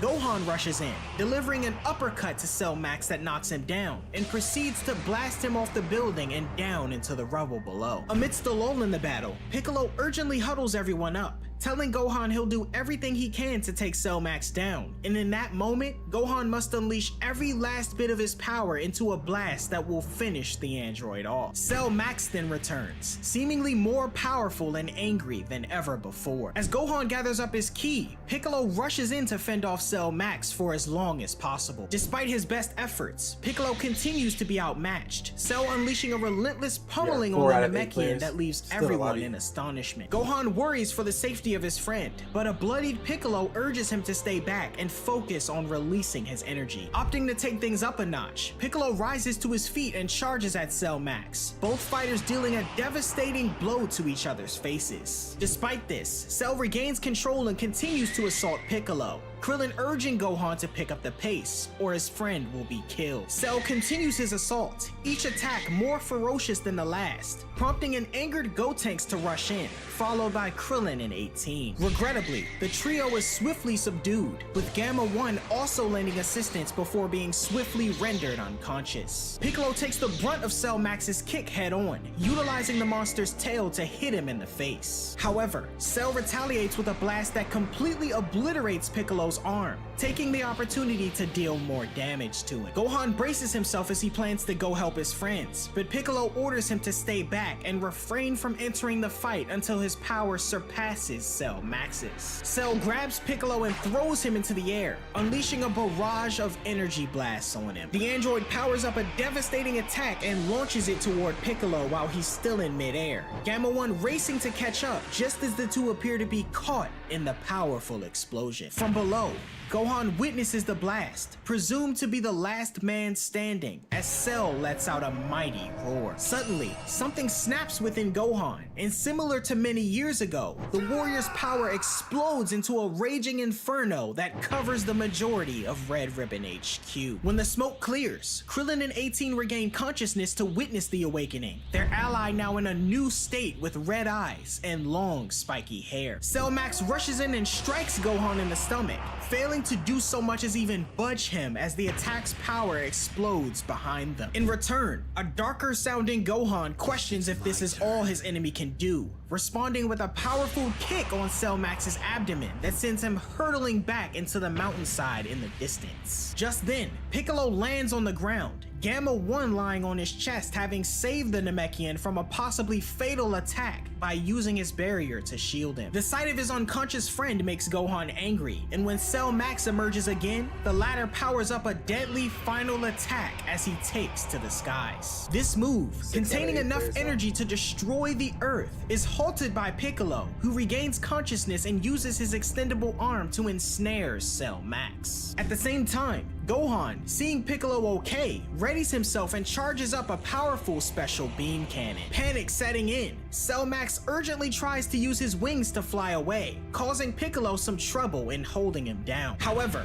one is promptly destroyed through the effort of Gamma 1, and the other from Krillin and Android 18, who combine their Destructo Disc and physical attacks. Cell Max falls as Piccolo wraps his entire body around him, the latter calling out to Gohan to fire his attack immediately. Gohan unleashes his special beam cannon at Cell Max, who in response hurls his own devastating blast, causing the two energy attacks to collide. As they each struggle to overpower the other, Goten and Trunks, having now defused, rush in to kick away Cell Max's hand. This allows Gohan the opportunity to push his attack through Cell Max's, where it proceeds to connect with the outside of his head, thanks to Piccolo's continued intervention. With enough force, the special beam cannon finally drives through Cell's core completely, obliterating it as the beam continues through the vacuum of space. Cell Max, now defeated, is let go by Piccolo as he falls to the ground, both Gohan and his teacher signaling the battle's end. Krillin cheers as the Red Ribbon threat is finally over, but the group is met with Gamma 1's warning that Cell's remains are about to explode. Everyone races to safety as Cell Max's body detonates, causing an explosion that levels the entire Red Ribbon base. When the smoke clears, no one is harmed though, and with the battle finally over, Pen races to hug her father through the resulting smoke and debris, though is initially skeptical of he and Piccolo's new appearance. Reverting to base form, Gohan is met with affection as Piccolo glances at Gamma 1, spotting him and Dr. Hedo holding the hand of a lifeless Gamma 2. Piccolo notes that they never would have defeated Cell Max without the help of the Gammas, to which Gohan questions whether his father or Vegeta would have been able to defeat him either. Piccolo reminds him that this is why he can't allow himself to stay rusty, and questions what that technique was that he used to defeat Cell Max. When Gohan tells him it was the special beam cannon, Piccolo tells him that it was brilliant. Gamma 2 fades away before the eyes of Gamma 1 and Dr. Hedo,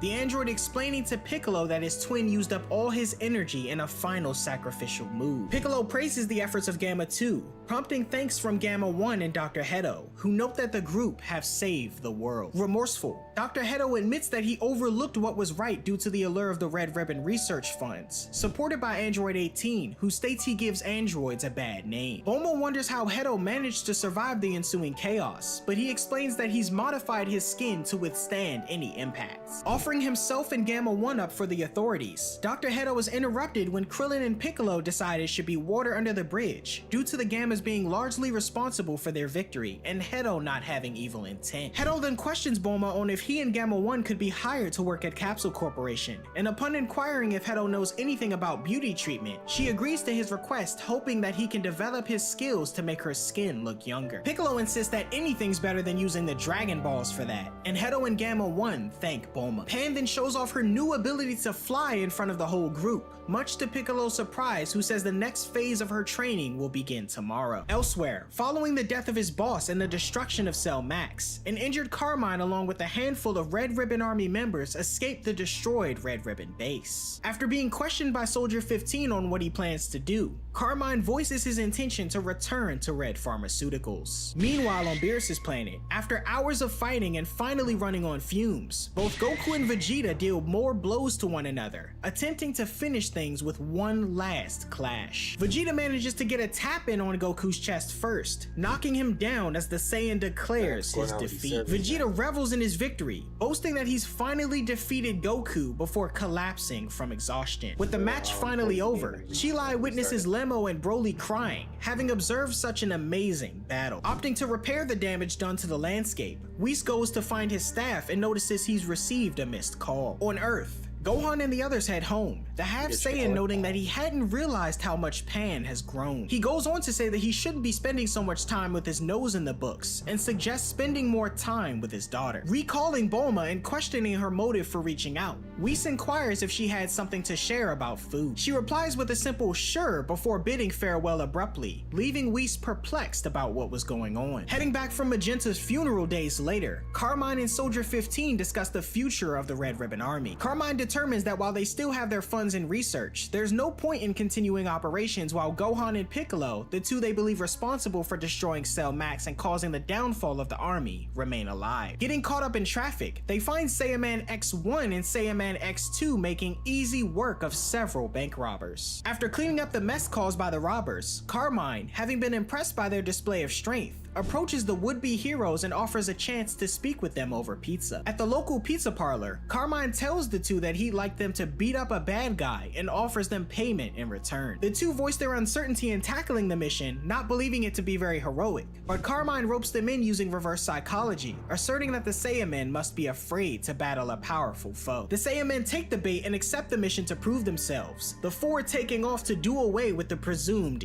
evildoers. Meanwhile, on Beerus' planet, Vegeta and Broly are engaged in a sparring session. Vegeta leaps into the air and kicks Broly in the back of the head, prompting the Saiyan to rise and launch a barrage of ki blast at Vegeta. Vegeta remains in control as he kicks Broly to the ground and appears behind him, questioning if he's ready to snap. He gains some distance before Broly, on the offensive, punches Vegeta in the head, drawing blood. The Saiyan Prince is hardly phased though, grinning as he tells his adversary that anger isn't a bad thing, but Broly's issue is that he loses himself in it. Vegeta then powers up to Super Saiyan and pushes Broly back, advising him not to suppress his rage, but to control it instead. Vegeta charges in and puts Broly on the defensive, though the warrior is still able to hold his own in base form. Vegeta taunts Broly for his inability to wield his power without losing control, while Whis on the sidelines notes that Broly has changed since Goku and Vegeta's first encounter with him. The battle continues between Vegeta and Broly, the latter pushing a Super Saiyan Vegeta back before he vanishes out of sight. Feeling out the area, Broly discovers Vegeta's location,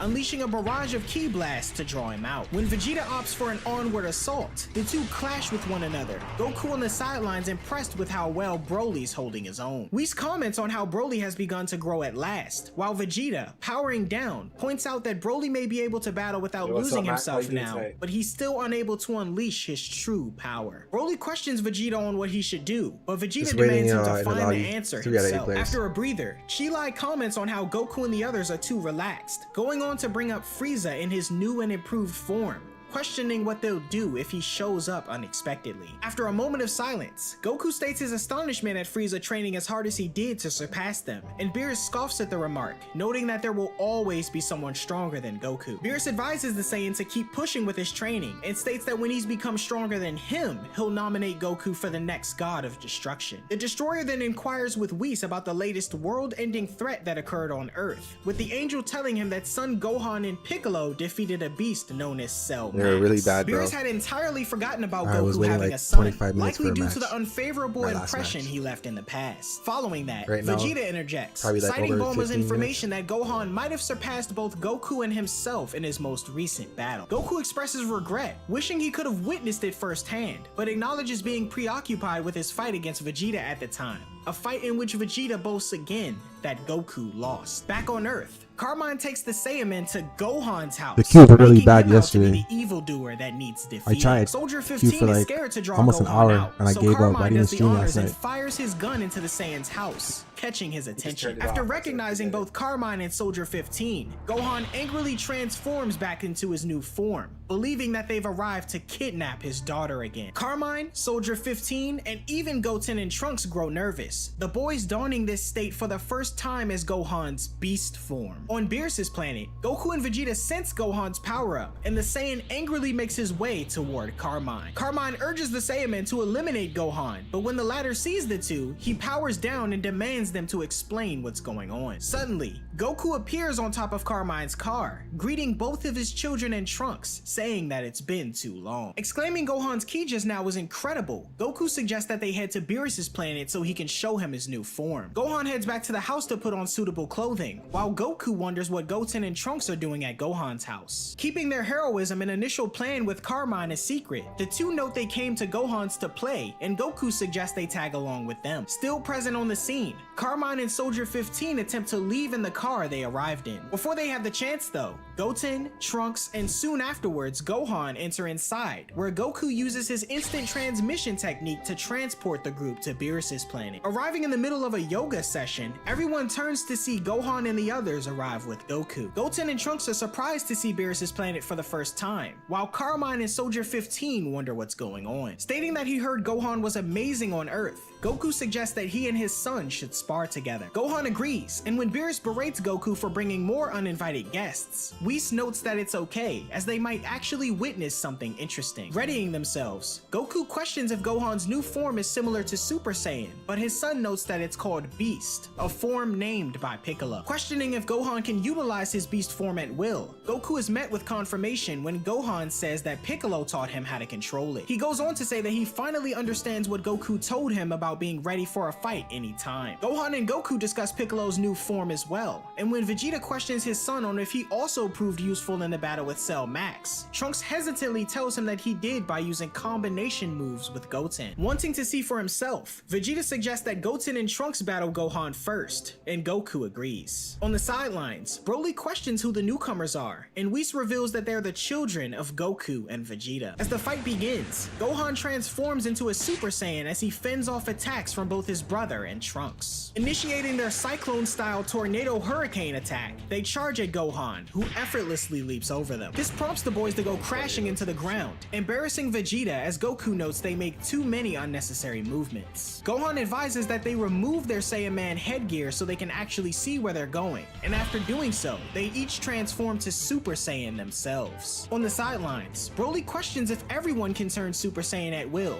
prompting confirmation from Whis. Goten and Trunks attack together, this time much more intensely, and causes Gohan to defend himself more seriously. Gohan praises the two, noticing they've been training, and Goten says that heroes have to be strong. Trunks then charges in, locking arms with Gohan, and exclaims that there are people he wants to protect. Tossing the two boys away, Gohan includes himself in that category as well, and transforms into his awakened state. Goten refers to the form as Ultimate and says it's cheating, and though Gohan doesn't find the name very catchy, Trunks suggests he and Goten fuse still to in the try lobby, and guys. keep Still up. waiting. Despite having apparently worked hard on perfecting the fusion technique after messing it up last time, the two fuse and fail once again. Nevertheless, they decide to give it a shot as Goten charges at Gohan, but he's promptly kicked away. With the winner having been decided, Goku decides to tag in next and transforms into his perfected Ultra Instinct state. Whis confirms with Beerus that this is Goku's strongest technique, and in response to his father's power-up, Gohan transforms into his beast form at last. This surprises both Goku and Vegeta, with Whis noting that this is indeed an interesting development. The two begin their skirmish with a powerful impact, the resulting collision blowing the car holding Carmine and Soldier 15 away, though Gotenks catches it before they can receive any harm. Gohan and Goku glare at each other with pride, the two vanishing before continuing their battle. On Beerus' command,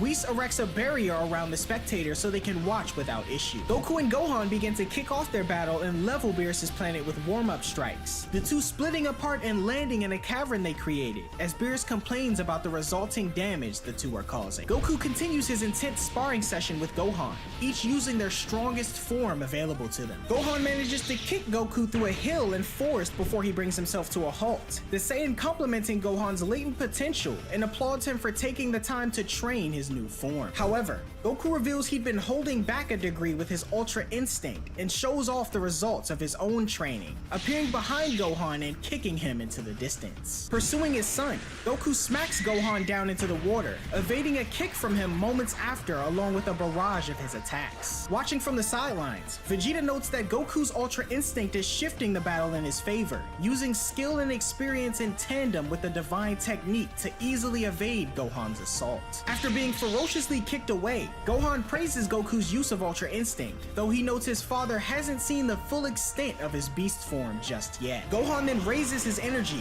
questioned by Vegeta if he can control it as he takes off toward Goku, faster than anyone expected. Goku manages to evade Gohan's attack just in time, but the Half Saiyan's follow-up attacks push Goku back further. Catching the attention of Beerus and Whis, Gohan's energy continues to build, enabling him to land a powerful punch and kick on Goku that sends him hurtling into the forest on the planet. Vegeta exclaims that the evasion of Ultra Instinct couldn't keep up with Gohan's speed, and Goku emerges from the forest in base form, injured and wondering how Gohan pulled that off. Gohan then reveals his secret behind the use of Beast, having not found a way to properly utilize the form's full power without risking losing control. He treads his energy on the edge of going berserk to maximize his power and speed. Goku's impressed by Gohan's strategy and re-enters Ultra Instinct, the two continuing their battle as everyone observes. Broly is equally impressed by Gohan's power and fighting capability, noticed by Goku fighting from above. In response, he decides to push Gohan down below, halting their sparring session and reverting to base form. He goes on to tell his son that he'll be able to rest easy knowing the Earth will be safe when he's gone, and questions if Gohan is still able to spar. Confirming he can, Goku notes there's someone else he'd like Gohan to fight, and calls for Broly to step in next. Moving to the sidelines, Vegeta questions if Goku is okay with not I like GT. his duel, but the Saiyan notes he wasn't fighting to see if he could beat Gohan, but just to see how strong he's got. He goes on to say that Broly has earned his high expectations as well, and he and Gohan have something in common. Gohan begins in Ultimate form to casually match Broly's base form, before powering up to Beast once again and launching in. Gohan lands a heavy blow that Broly blocks, punched away and overpowered before he's kicked and falls to the ground. Observing Broly and questioning what he'll do now, the latter gears up and unleashes a transformation, surprising everyone with his newly controlled Super Saiyan form. Additionally, Whis also notes Broly's growth thanks to Gohan, though Beerus notes he still doesn't have a handle on his full power as well as Gohan seems to. Whis questions if Gohan is a suitable candidate for the next God of Destruction, but Beerus immediately says no, noting that destruction isn't suited for someone as uptight as Gohan. Gohan's superior form control and power maintains an advantage over Broly, up until Vegeta decides to tag in for Broly as Gohan's next opponent. Gohan wonders why everyone wants to fight him, and Goten and Trunks, having defused, voice their desire to face Broly. The trio rush in as well as Goku, who doesn't want to be left out, joining the group as they initiate their mini battle royale. The entire ordeal turns into an all-out slugfest, completely wrecking Beerus' planet in the process. Following the session, everyone lies winded as Goku notes it feels great to go all out,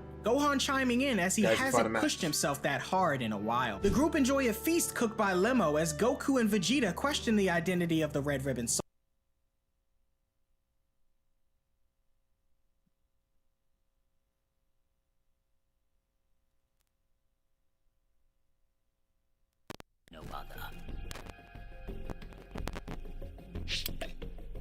We got level 2 Frieza, C1. I didn't see the level of our team. But gotta try to keep him to level 2. Jump him in the time machine. Find Dragon Balls.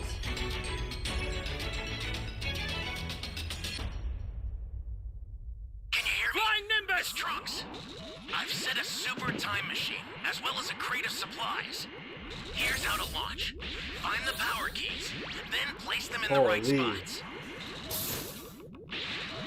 Yeah, Tammy, what's up? And if you're still looking for a match, try switching between Survivor and the Raider. You might get a better queue. Great! You know what to do with that key.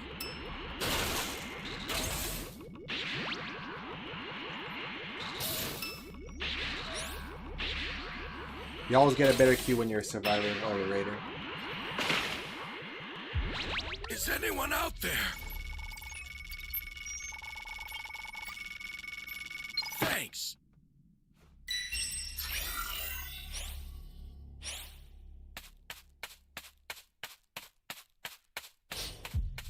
Yeah, we never got a Gohan versus Vegeta like actual fight.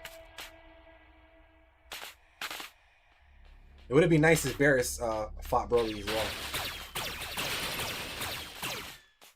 Flying Nimbus! That HP's over there. So I have to be.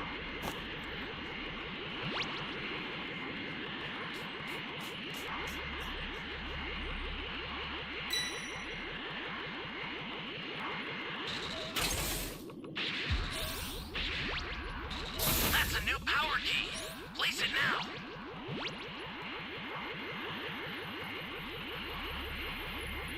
Welcome. Oh no. You really want to save me? Someone help me.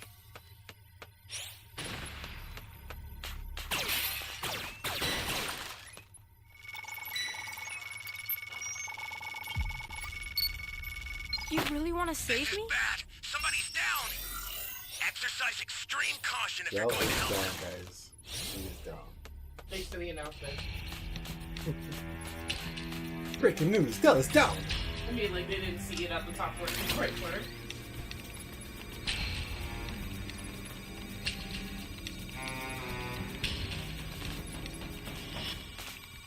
You want the Dragon Balls? Take it.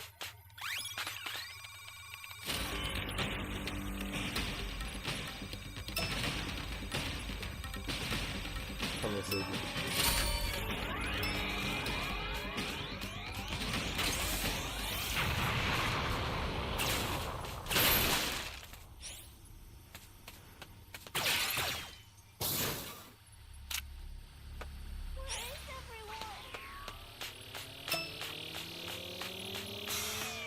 Flying Nimbus!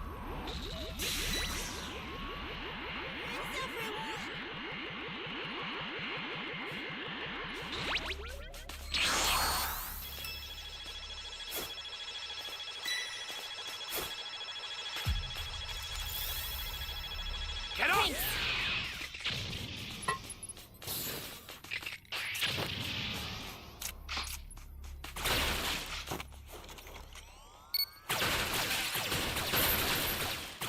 Need some cubes?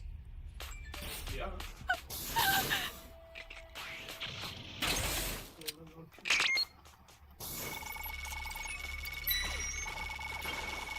Hey, great! We found another power key. Use it quick. Flying Nimbus!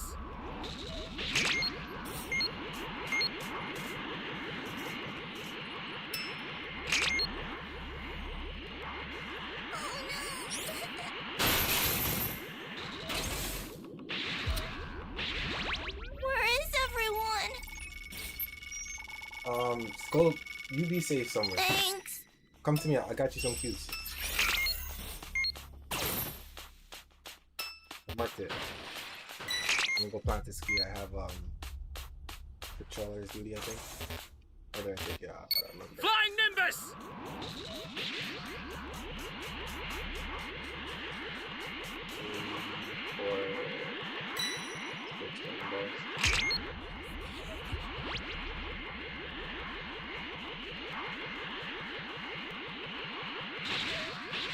Okay, he's camping that key. Some more cubes. I'll show you this and Stay calm. Stay calm.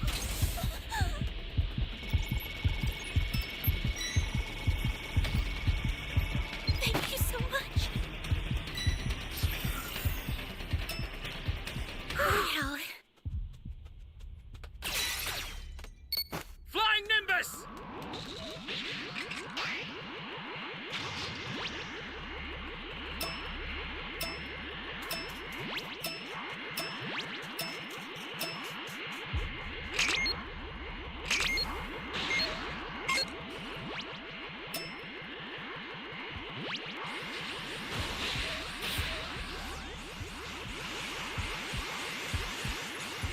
Access the startup system from the central area. Just a little more to go, then you're done.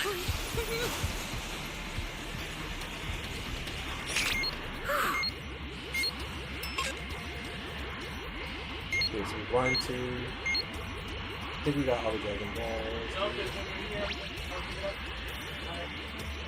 Put it up, then you have it. Mark it, you have it. That's L2 and down.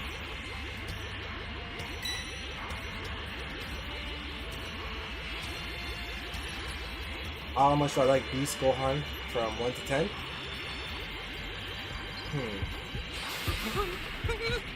I don't like Beast Gohan because I feel like it was lazy and rushed. Because if you pay attention to the story, right? Gohan was he was rusty, he was lazy, he didn't even recognize Piccolo, and then he just got mad like he did against Cell, and he got a new form that's stronger than Goku and Vegeta and Broly, Ultra Instinct, Super Saiyan Blue, Super Saiyan God. Like, nah, bro, I don't like that.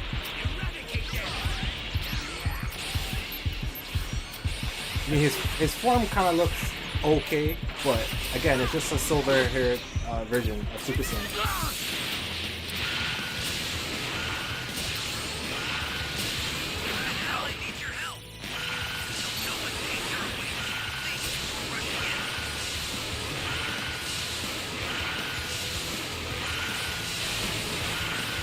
Why are we missing every shot? I got him with the stink shooter.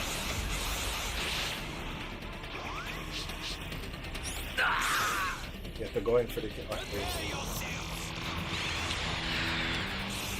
send some supplies to help. Make good use of them. Gallic gun!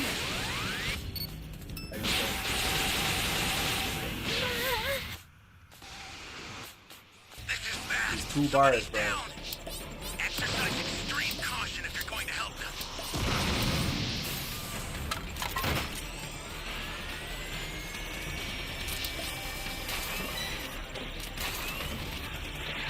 I'm watching you.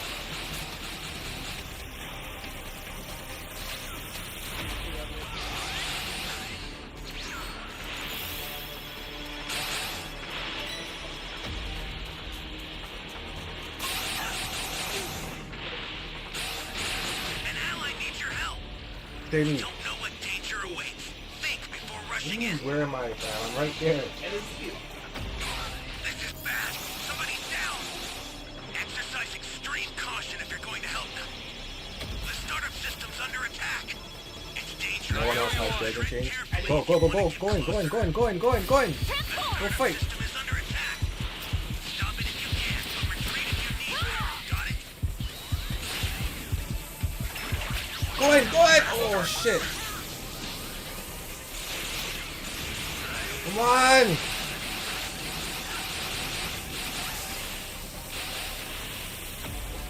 Ally down. If you intend to rescue them, watch out for enemies. We have 2 people alive with Dragon Chain. We just have to hit a couple more. We have no level 3s though.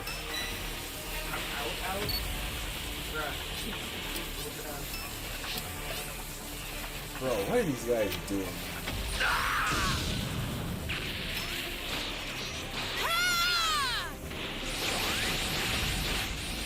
It took so long to kill. This guy had leg.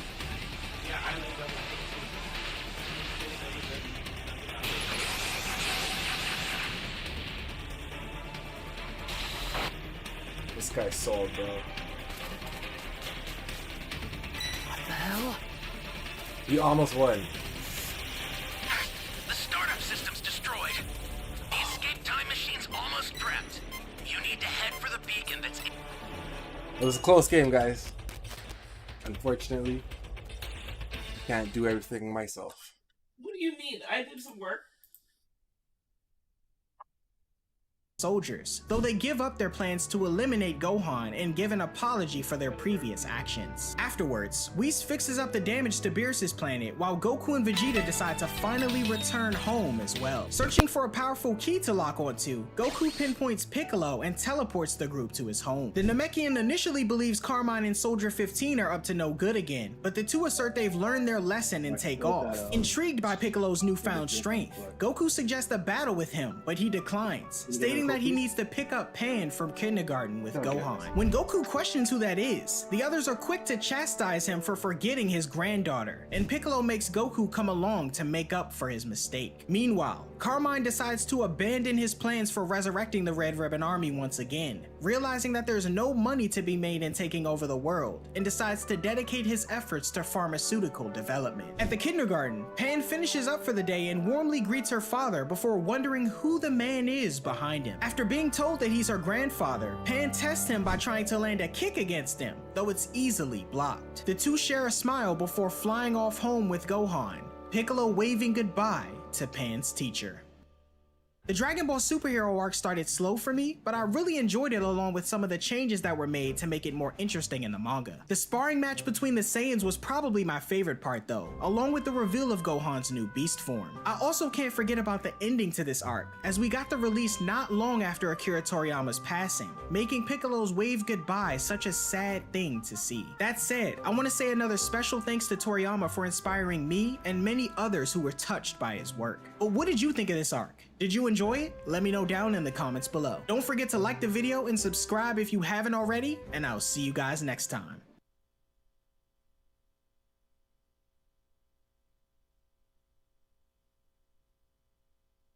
The strongest hero in the world, the fist that defies God, the one above all. In the world of One Punch Man, Saitama's strength merits all of these titles. However, this is how he's normally greeted. Who are you anyway? It's a good thing I came. Saitama, the bald-headed juggernaut of Z City, wasn't always the world's strongest hero. In fact, his beginnings were painfully ordinary. He lived alone in a run-down apartment in the ghost town district of Z City.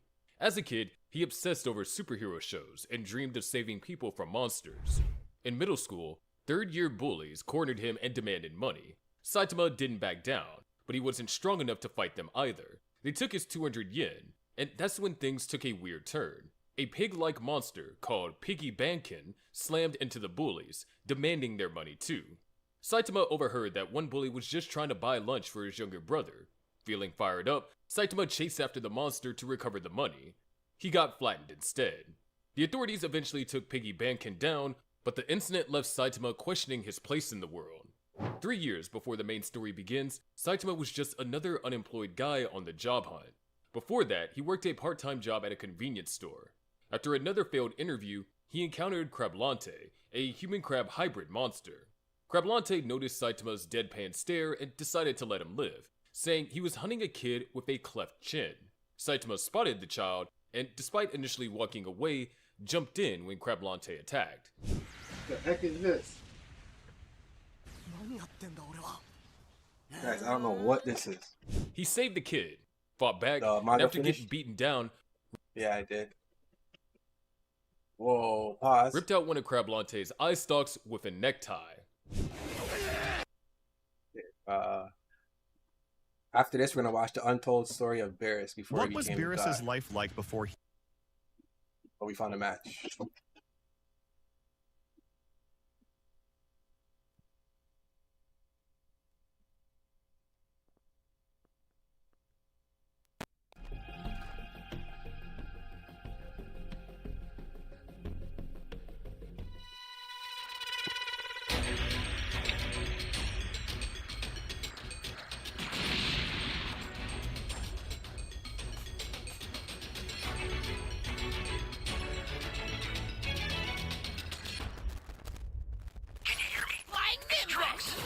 I've set a super time machine, as well as a crate of supplies. Here's how to launch. Find the power keys, then place them in the right spots.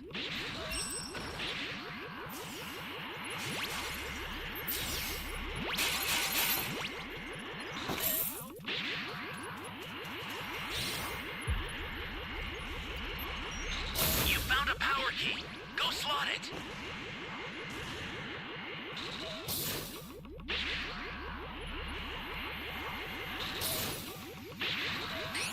That's a new power key. Place it now.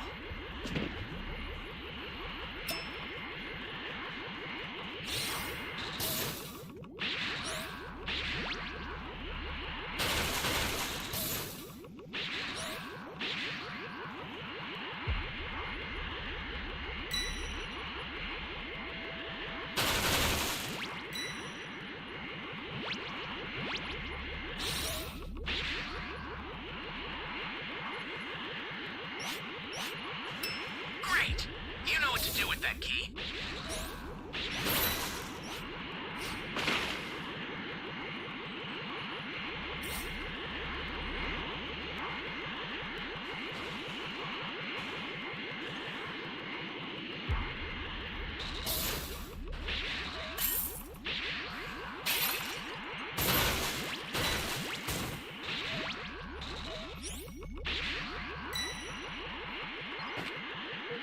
He remind me of some rubber.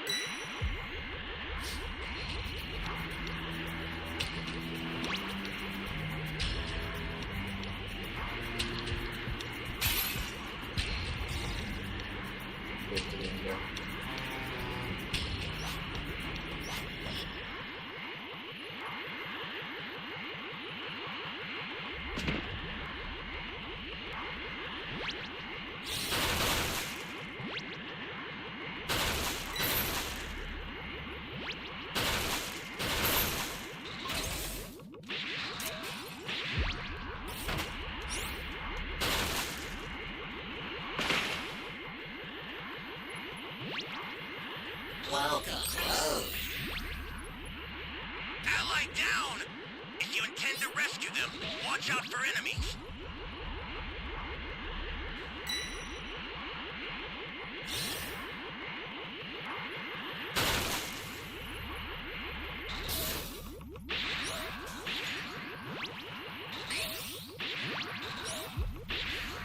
Welcome home. This DQ must be in the water somewhere. Or it could be in this capsule. Gotta get the hell out of here! Give me a freaking break.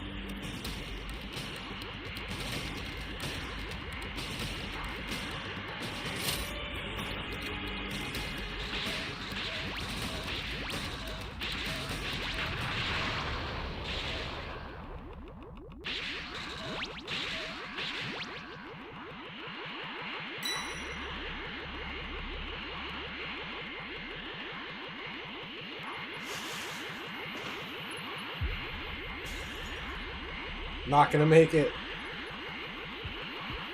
Someone else made it. Stay calm. Stay calm.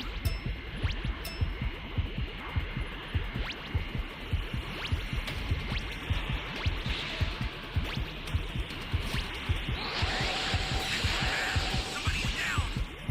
Exercise extreme caution if you're going to help them.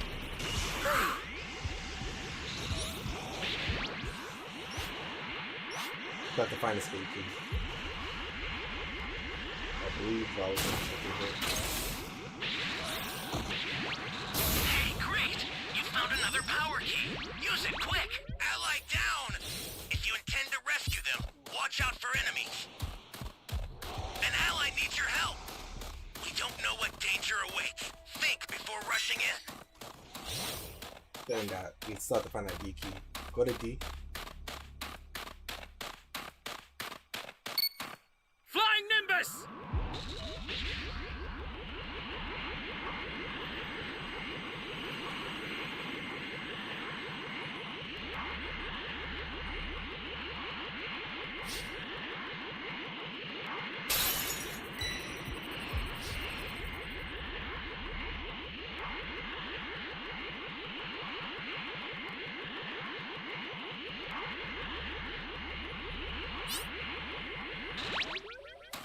Get up! Thanks.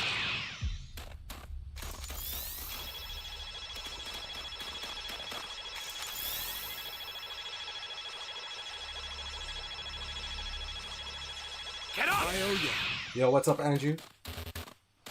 How you doing tonight?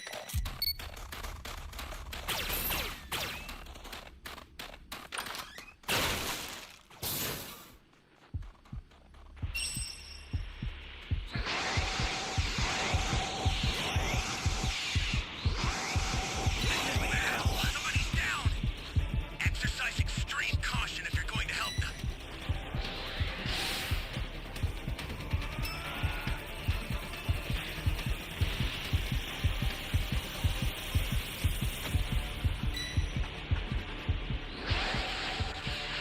Flying Nimbus! Oh, man.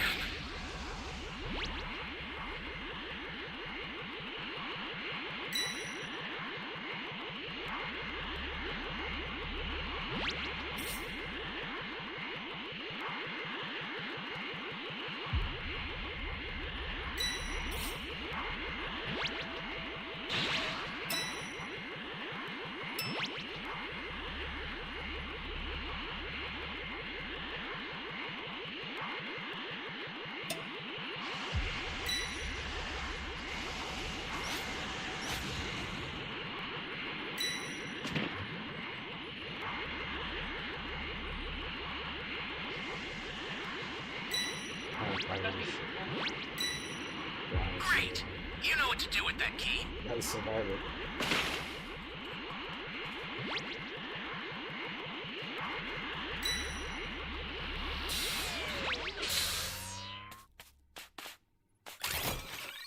The startup system for the super time machine is ready.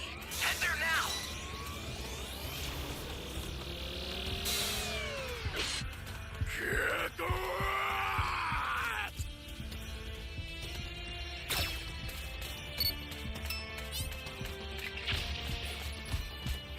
The startup system is under attack. Piccolo! Stop it if you can, but retreat if you need to. Got it?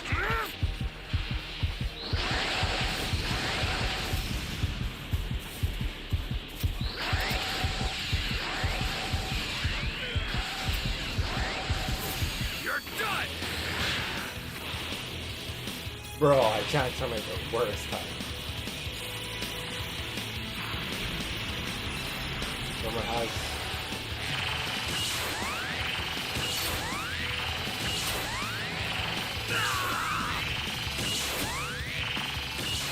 I hit him a few times.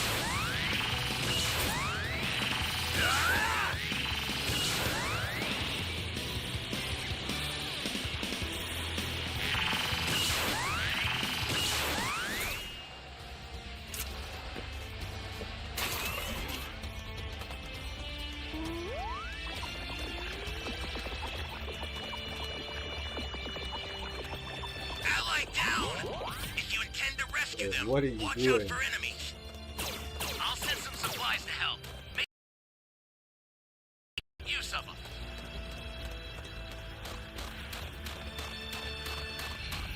We need to find one more Dragon Ball. Holy hell.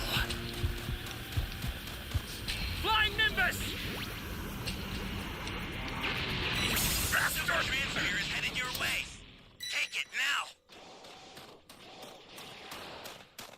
This is bad. Somebody's down. Exercise extreme caution if you're going to help them.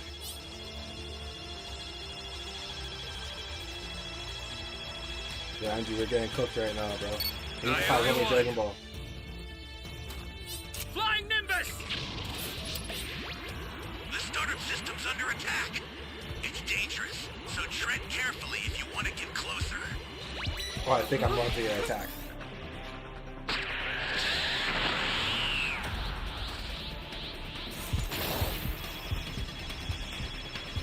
Give me that kid. Oh man. No, not anymore. Get off! I used to play it like a few years ago on my Nintendo Switch, just for fun, or just the story. I never played online. I still have the game though.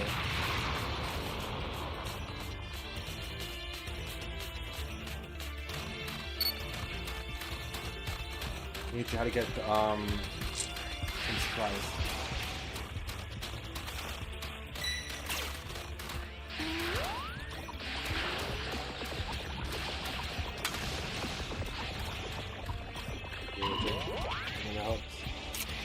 Go to the time machine if you can. You're done!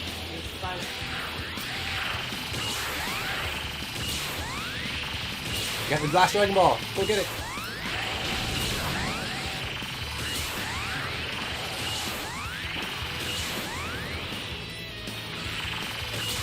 Get all the balls. 5. Flying Nimbus! An ally needs your help. You don't know what danger awaits. Think before rushing in.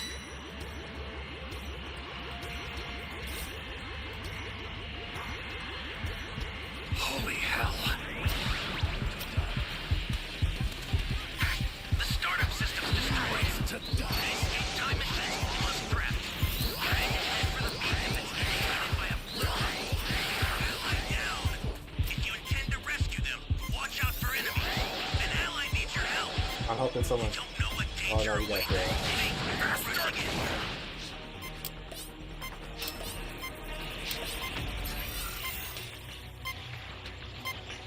Please let me survive! Please! Oh, we got killed, guys. Absolute most. Sorry, Broly. You'll be dying alongside this planet. Where do you think you're going? Yeah, I Broly's was tough, man. Going to escape with you. We need to get one more Dragon Ball. We would have been good. But he had the last ball.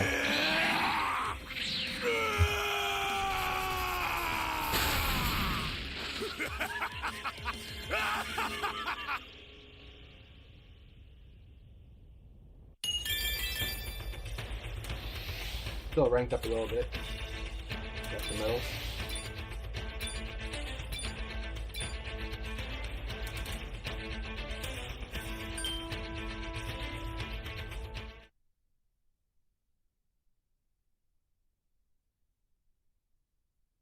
This is the untold story of Beerus before he became the god of destruction.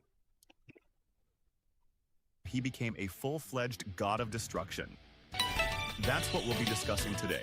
Hello guys, this is 60 Anime. Today we're going to talk about the Dragon Ball Hakai special chapter, which tells the story of Beerus' life before he officially became a god of destruction. But before we begin, please give our video a like so you stay updated on this kind of content.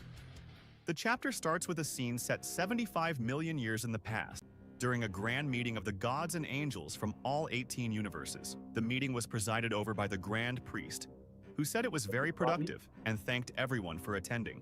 But at that moment, one of the gods of destruction felt it was finally the right time to speak up. That god was Terran, and he announced that this might be his last meeting with them all because he was planning to pass on his position as god of destruction to his apprentice Beerus. Then Goroga, the god of destruction from Universe 6, spoke up and mocked the idea. He said something like, "You're really gonna make that kid a god of destruction? That's laughable."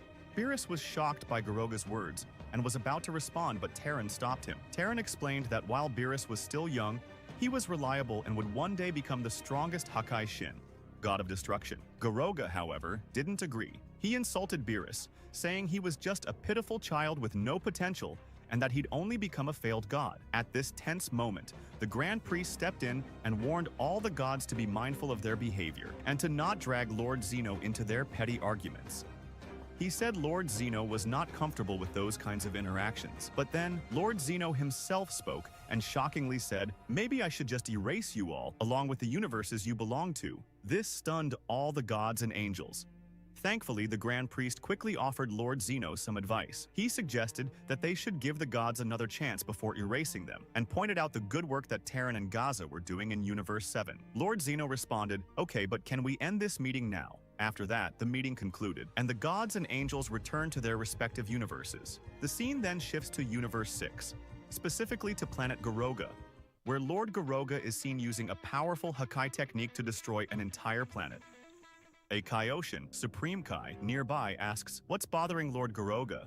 Goroga responds angrily, "Isn't it obvious that Terran always acts like he's some cool and superior god, like he's above me?" Goroga admitted that he actually wanted Terran's student to attack him. He thought it would be a perfect chance to show Lord Zeno how easily he could defeat him, but Terran always stepped in and ruined the opportunity. Then the angel Vados spoke up. She suggested that maybe it was time for Goroga to finally end his long-standing rivalry with Lord Terran, pointing out that it had already lasted for nearly 25 years.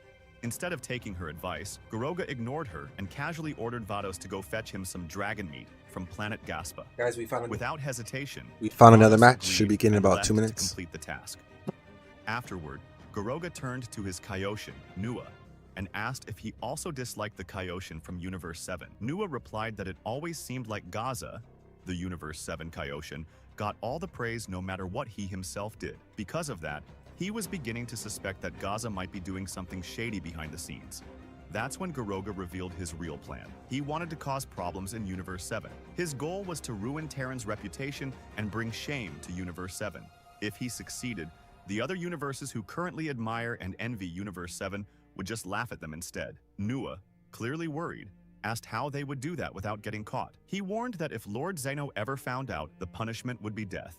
Goroga reassured him that they would work in secret. No one must find out. His plan was to plant small traces of evil energy in Universe 7. Z5 Over time, Gohan. that evil would grow and create chaos, eventually leading the universe to destroy itself from the inside. He even said he had already chosen which region to target first. Hearing all of this, Nua was stunned. He asked, "Are you serious about this?" Goroga firmly replied, "Yes, I mean every word." On the other hand, the scene shifts to Universe 7 on planet Terran, where Beerus continues to train, studying both the Hakai technique and combat skills. The two, Beerus and Terran, are engaging in intense sparring, with numerous attacks being exchanged. However, Beerus keeps getting hit easily by Terran's attacks. Lord Terran then speaks and says, "You're way too nervous. Calm yourself and stay composed. If you keep attacking without thinking, you're just wasting your energy." But despite the scolding, by what Beerus is doing. Within seconds, Beerus launches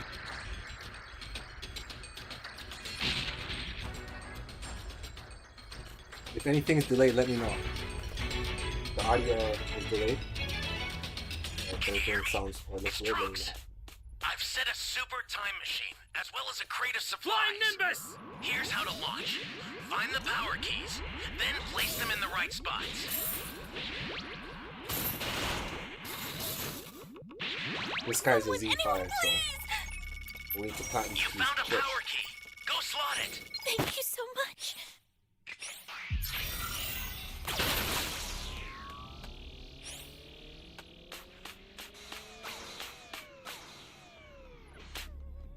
I think I just missed the box right there too.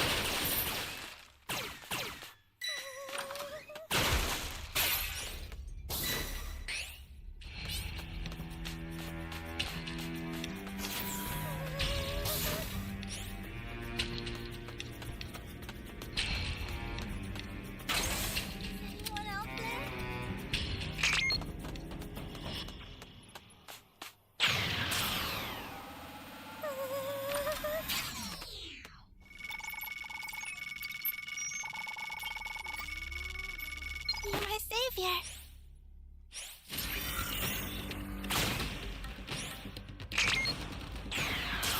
That's a new power key. Place it now.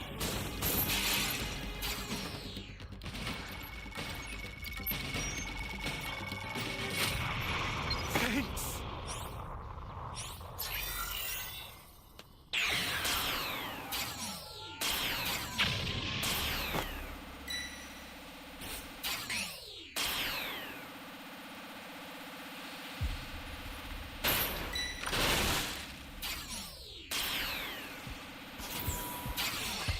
Welcome.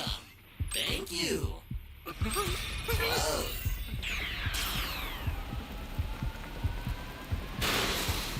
Great.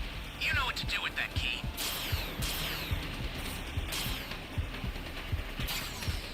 Flying Nimbus!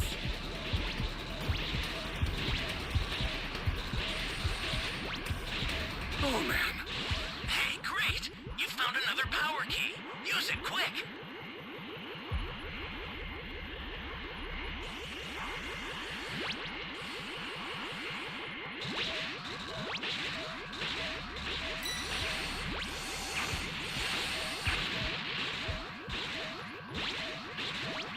I have stick drift, that's why it's moving crazy like that.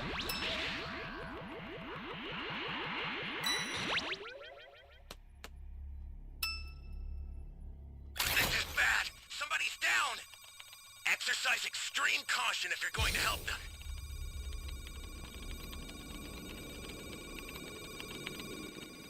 Yo, Andrew, hopefully we get a W. We need to find one more key.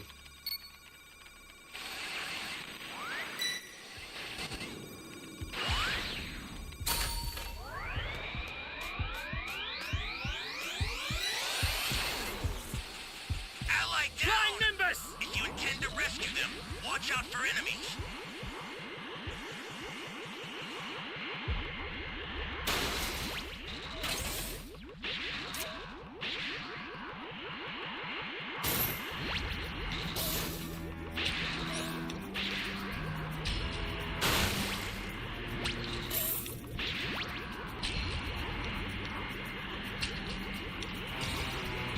Great! You know what to do with that key.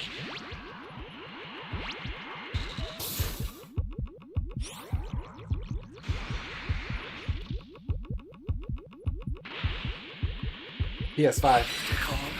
Stay calm. It just started the stick drift like a couple days ago, man. It's unfortunate. Just came out of nowhere. Oh man, I thought I was a goner there.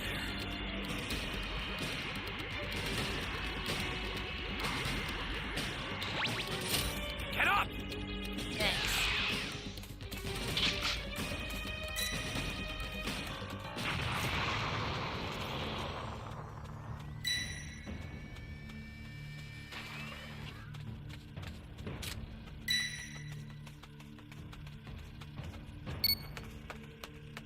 Flying Nimbus!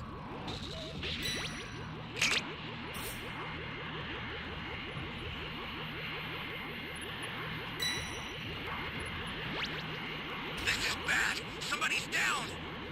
Exercise extreme caution if you're going to help them. I sent you a super transfer. Use it to hold the enemy back. The startup system for the super time machine is ready. Head there now.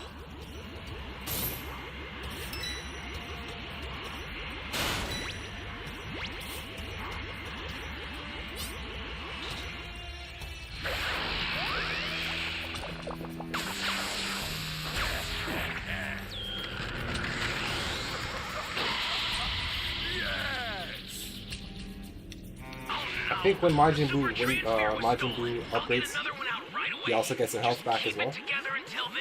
So he's a good raider.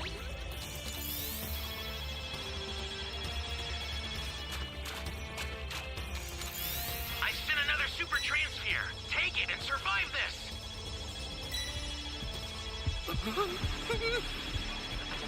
Get up! Thanks. Oh man. Flying Nimbus! Ally down! If you intend to rescue them, watch out for enemies.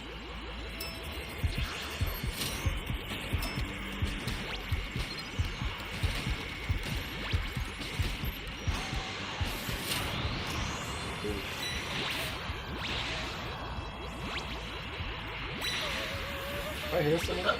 This is bad. Somebody's down. Exercise extreme caution if you're going to help them. I'll send some supplies to help. Make good use of them.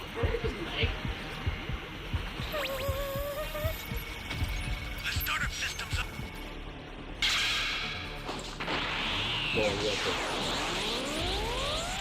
Under attack. It's dangerous, so tread carefully if you want to get closer. The startup system is under attack. Stop it if you can, but retreat if you need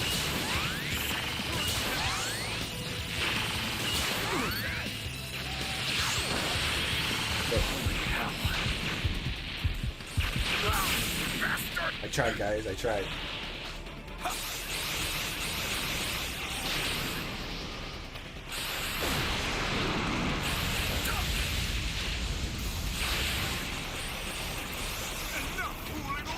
An ally needs your help.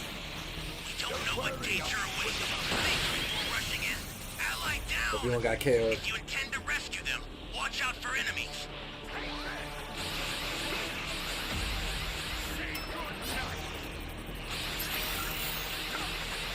Sorry, the stick drift is on PS5.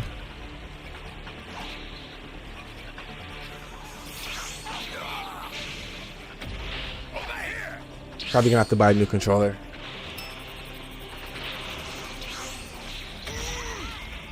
I was trying to blow it into it. That used to work, but it's not working anymore. An ally needs your help. I'm gonna figure it out. Don't know what danger awaits. Think before rushing in.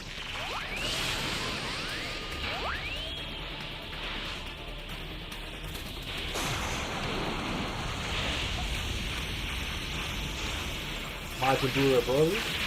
Probably Broly.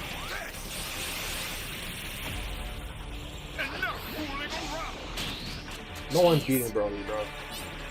Except Goji, though.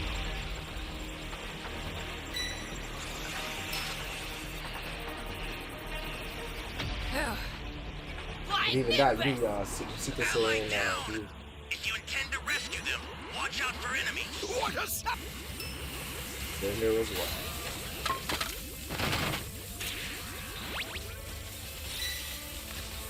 Close.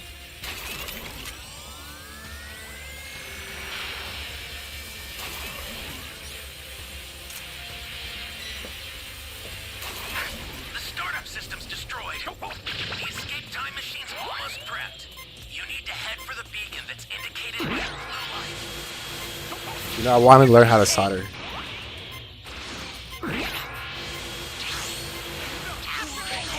Want to create some Bitcoin devices. I need to learn how to solder some chips.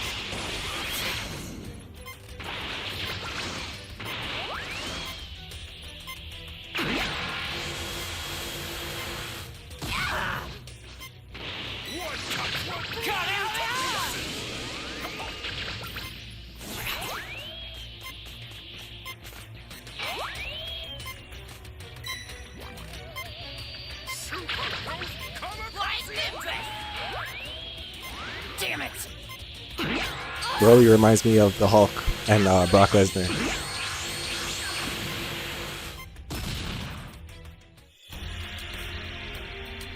Unfortunately, Now all who have challenged my greatness have fallen! To commemorate my newfound dominance, I'll destroy this planet! He was a Z5.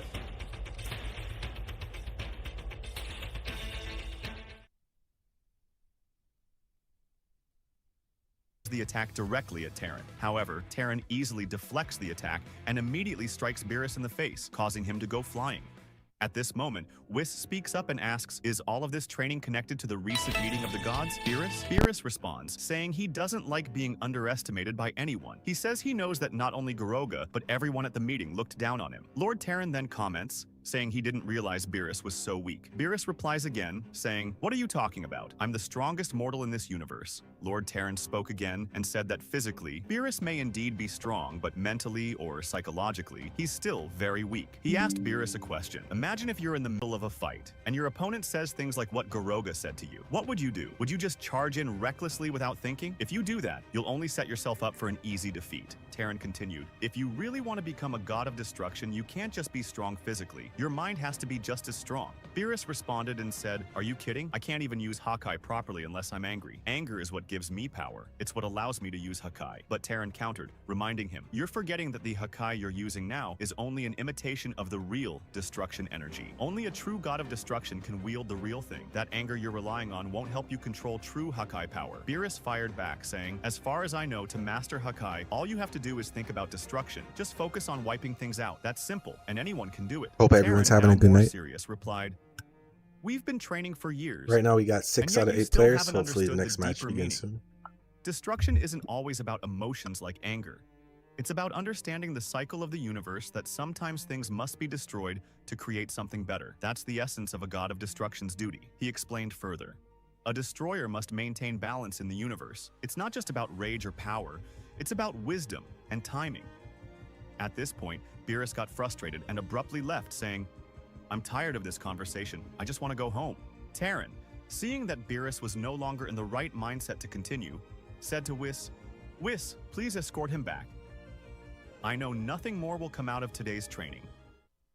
Part 2 begins with a scene where we see Whis currently flying through space as he escorts Beerus back to his home planet. During this quiet moment, Whis turns to Beerus and asks him if he's still sulking or holding a grudge over what happened. Beerus replies, clearly annoyed, saying that he simply doesn't like being looked down on or underestimated. Whis responds again, trying to calm him down. He tells Beerus that from now on, he shouldn't take Garoga's words too personally. Whis explains that the things Garoga said aren't actually going to affect Beerus in any significant way. In the end, it's still Lord Terran who will decide Beerus's fate, and Garoga doesn't have the power to make that decision. All right, we found a match. Wise then Should reveals begin in a about 2 minutes. surprising piece of information. Garoga and Lord Terran have actually been bitter rivals for a very long time. Beerus is caught off guard by this and asks if what Whis is saying is really true. Whis confirms it, saying that both Garoga and Terran originally came from Universe 7.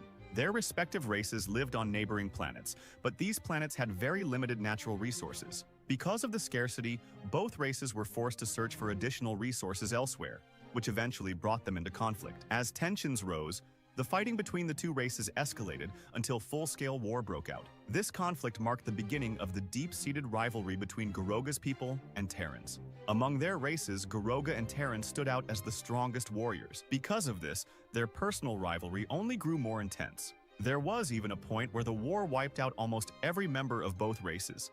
leaving only Garoga and Terran standing alone on the battlefield. Their extraordinary strength was so impressive that they caught the attention of a Hakaishin, a god of destruction, who became fascinated by their power and chose to make both of them his disciples. The Hakaishin even tried to reconcile the two, hoping they could set aside their differences and work together, but the effort failed. Their hatred for each other ran too deep. When the Hakaishin of Universe 7 eventually died, Garoga and Terran fought once again, this time for the position of the next god of destruction of Universe 7. Terran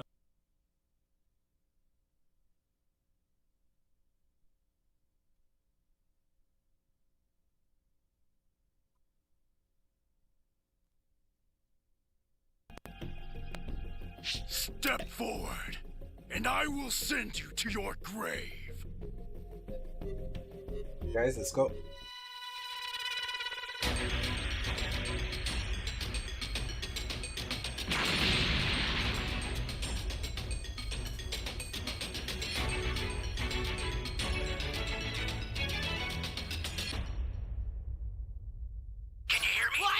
Flying Nimbus! I've set a super time machine, as well as a crate of supplies.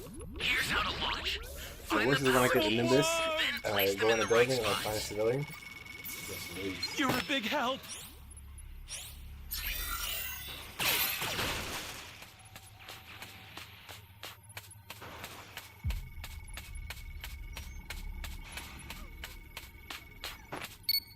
I've arrived at last. You found a power key. Go slot it. Hey, great! You found another power key. Use it quick. Flying Nimbus! Oh man, hit the wrong button.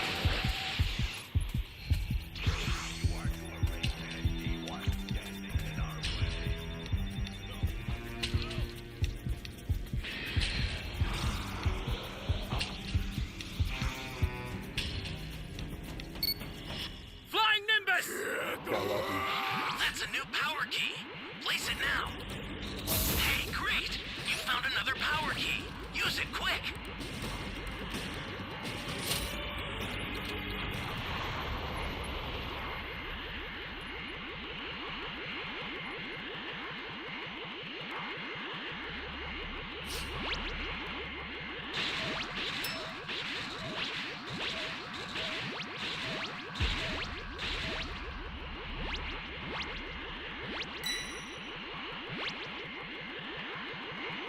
Don't come to E, man.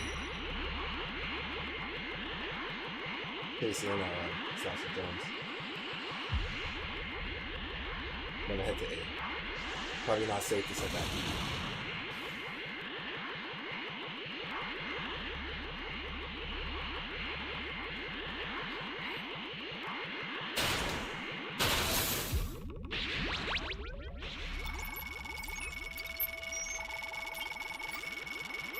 Are you here to save me?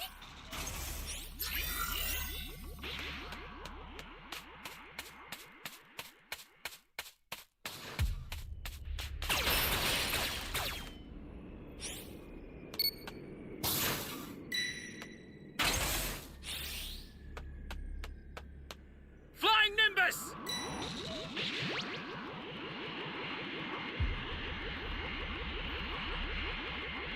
That's a new power key. Place it now.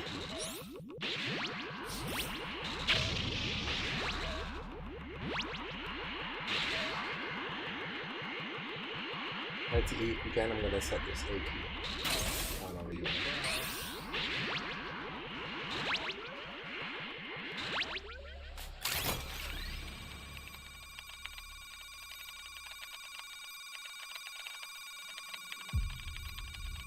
You got 4 Dragon Balls.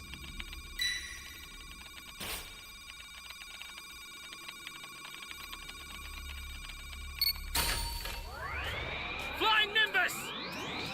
Flying Nimbus!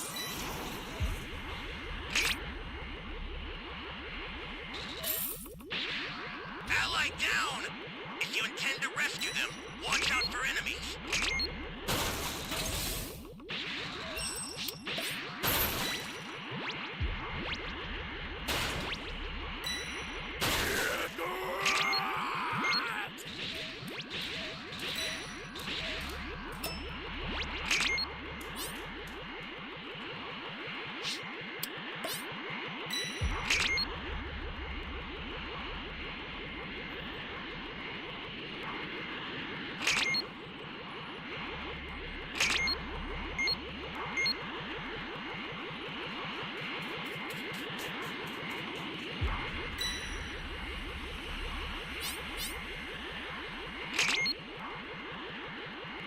trying to set that EQ. Welcome. Close.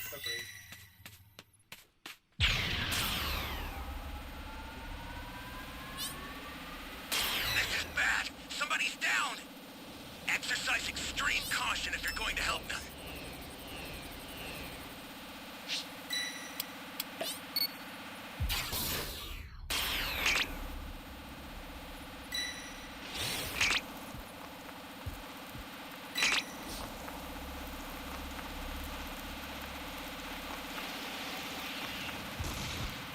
Stay calm. Stay calm.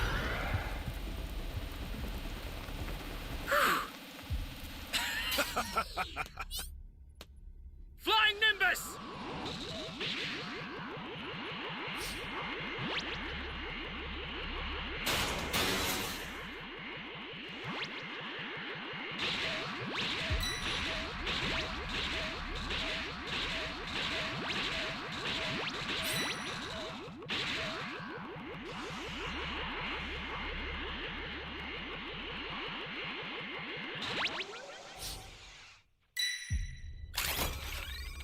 The startup system for the super time machine is ready. Head there now.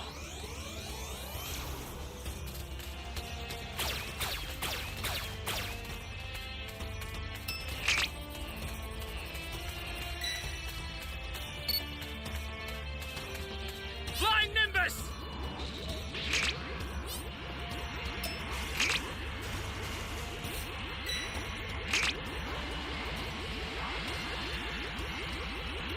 I don't think he has a last one, you know. I think he does. Holy hell.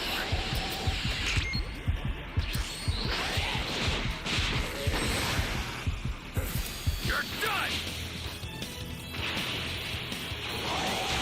Trying to escape with the ball, guys.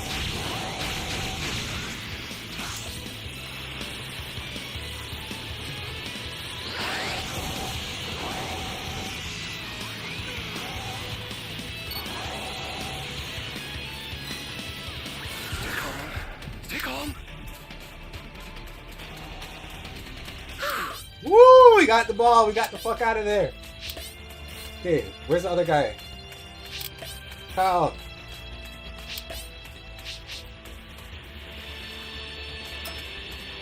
You've got all 7 Dragon Balls. Summon Shinron at the altar. I did my part, guys. I'll send some supplies to help. Make good use of them.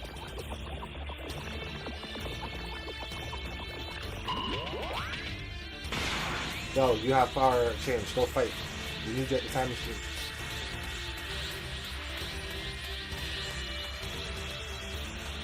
Flying Nimbus!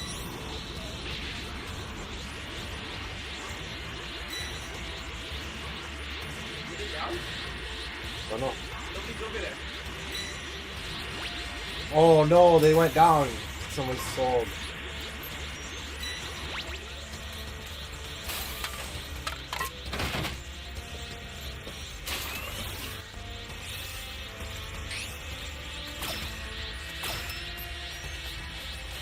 I was down? Nope, I'm out.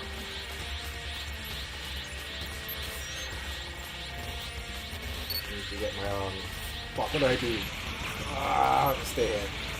He'll probably, I don't know, go level 4, heal his wounds. We gotta win by time machine. And it's really big. Let him summon. We gotta win by time machine. It's okay. Let him go on the. Let him go to the Dragon Balls. We can win by time machine. Here, take a drink.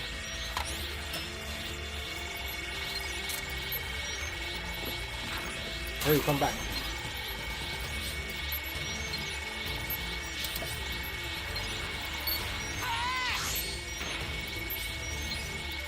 Good job, guys.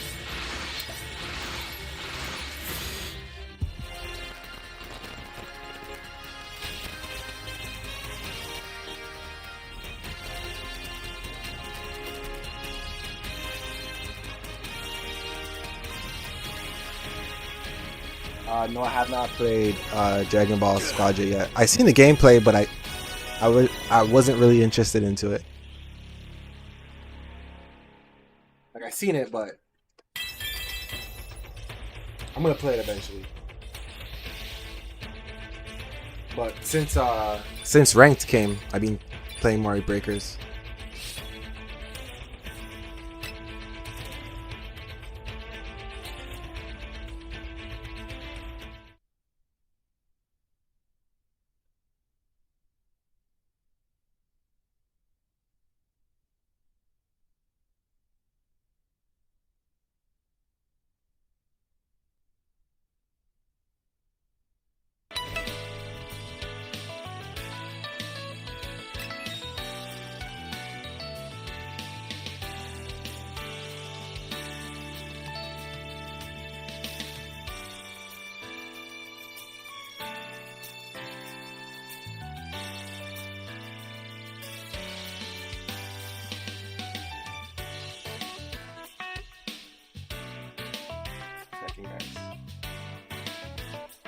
Ultimately won, and Garoga was defeated. However, around that same time, Universe 6 happened to be in need of a new god of destruction as well, and Garoga was chosen to fill that role. All of these events happened 25 million years ago, and even now, their rivalry remains unresolved and continues to this very day. After Whis finished explaining everything to Beerus, Beerus finally spoke up. He remarked that Garoga was nothing more than a fool. Still, despite what happened, Beerus declared that he would strive even harder until he surpasses not just Lord Terran, but Garoga as well. Wise, clearly pleased by Beerus' determination, responded with a smile and said, "I'm glad to hear that from you. Right now, Beerus resides on a planet called Nikos. It's considered one of the most peaceful planets in the entire universe. The beings who live there are called Nekosagens, and despite their peaceful lifestyle, they're actually known as the strongest mortal race in existence. However, there's something quite unique about them. Most Nekosagens spend long hours sleeping. They value rest more than anything else." At this point, we see Beerus flying above the planet, commenting that in the largest city of Nikose, many of the people there are extremely lazy. Honestly, he admits, it's kind of enviable. But unlike them, Beerus says he's not allowed to sleep much because Master Terran keeps him busy with intense training. Just then, Beerus notices a powerful explosion in the distance. Surprised, he remarks, "Looks like a mortal has just won a battle against his own laziness." If you guys are wondering what we're watching, it's called The Untold Story of Beerus before he became the God of Destruction. You might end up destroying the planet. Champa responds, "I know Manga, I don't have a fan manga. planet to train on, and I don't have any gods or angels to teach me how to control my power." Hearing this, Beerus responds again, "So you're still bitter because I was chosen and you weren't, just accept it." Soon after, Master Terran and Whis arrive. Terran tells Champa that it would be better if he just relaxed and joined the festival with the mortals instead of isolating himself.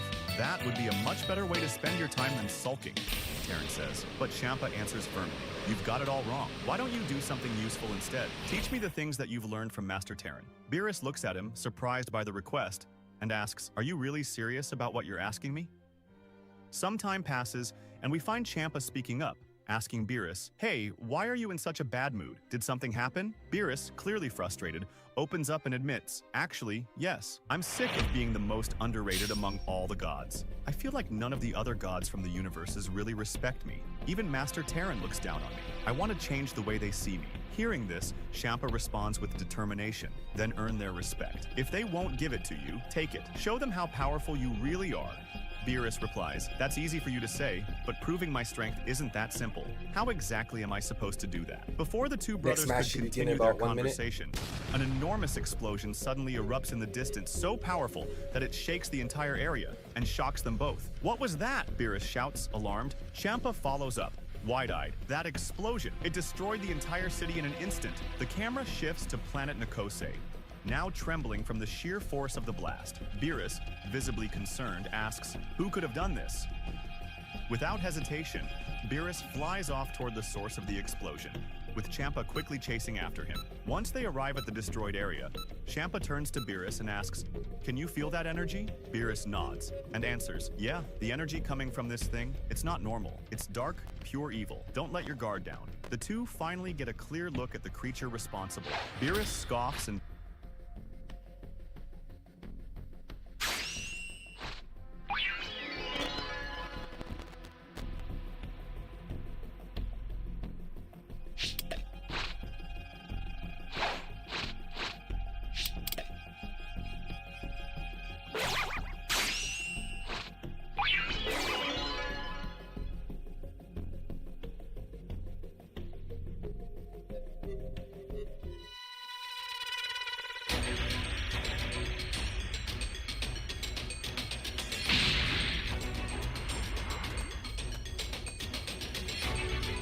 So there's no story to that game. It's just an online game like this. Can you hear me? Flying It's Nimbus! Trunks. Flying Nimbus! I've set a super time machine, as well as a crate of supplies. Here's how to launch. Find the power Other keys, accident. then place them in the right spots. This Nimbus, if you don't go up to the box properly and press the triangle, it'll fly off of it. But it only takes 20 seconds to come back, so it's all good.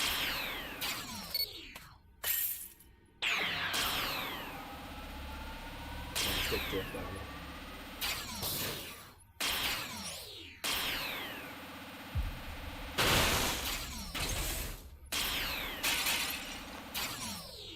You found a power key. Go slot it.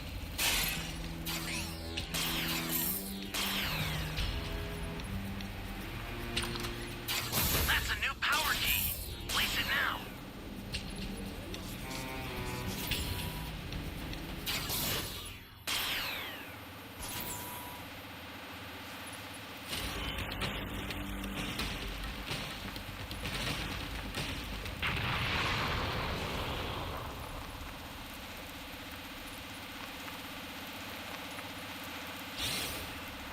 Down in C, so he might come in.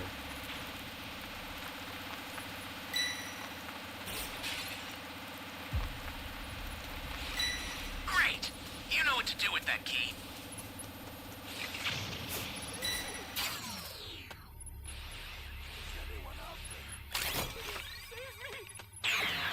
Where am I?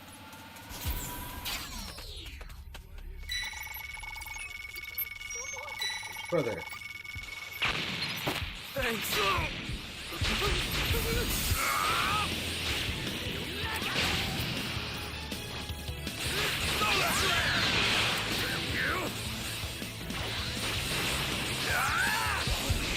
He's not very good. I tried to hit him with the solar flare, but he broke out of it.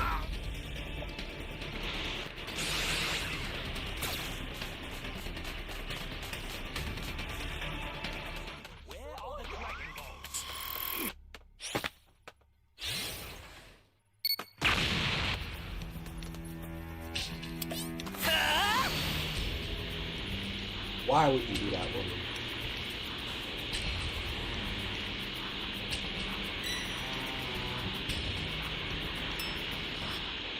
Not to save me.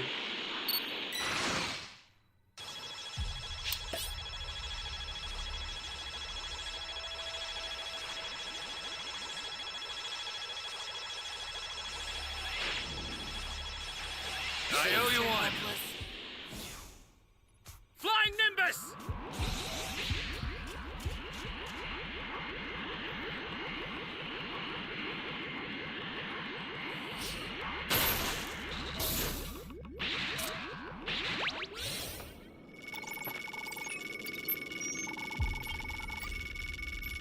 Thanks.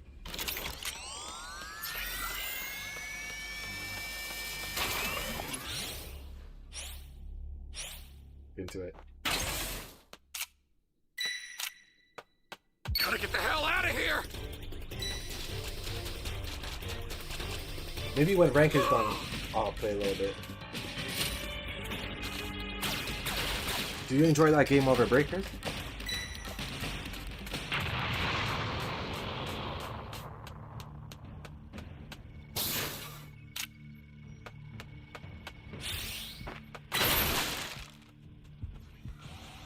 Flying Nimbus!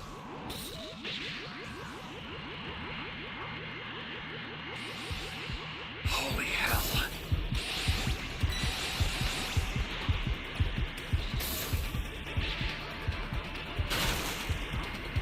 That's a new power key. Place it now. Oh man. An ally needs your help. We don't know what danger awaits. Think before rushing in. Hit him. Bitch, get me up. Bitch, get me up. You have a sense of being right there.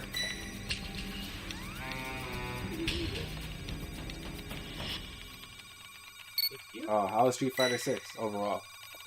I haven't played it, but how was it? The startup system for the Super Time Machine is ready. Head there now.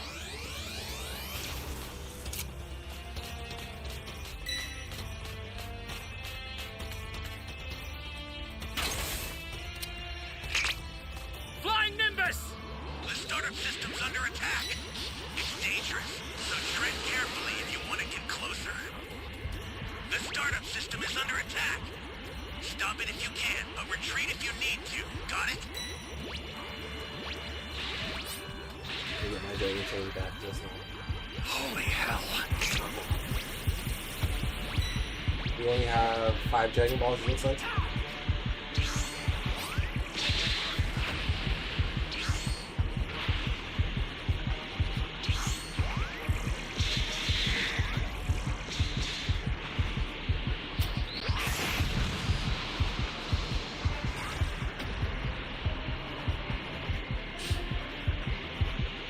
Duck!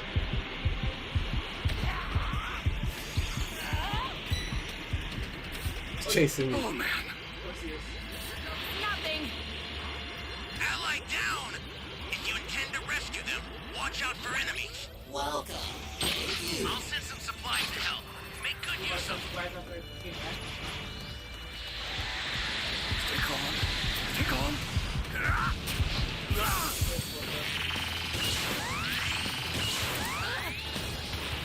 Damn you! An ally needs your help. Think before rushing in. And that Kamehameha ain't doing shit.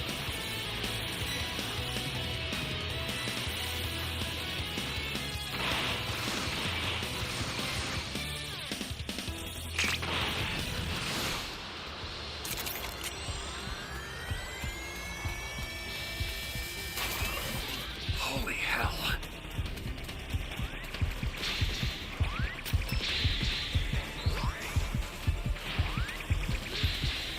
Flying Nimbus!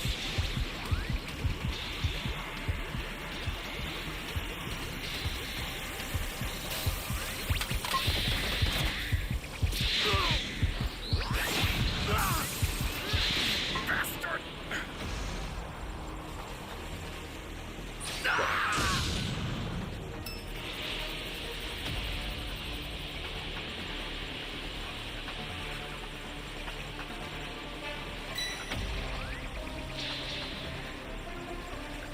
Have you played Mortal Kombat 1?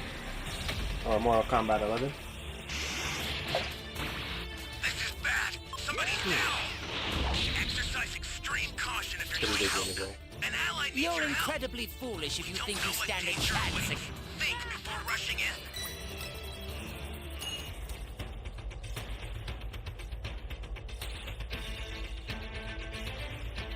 and taunts it, saying, "Do you really think we'd be scared of something with such an ugly face?" Without waiting for a response, Beerus suddenly charges in and throws a powerful punch. But the evil creature effortlessly blocks the attack, causing a massive shockwave from the impact. The battle intensifies as the evil entity counters with a flurry of attacks. But Beerus skillfully dodges each one with ease.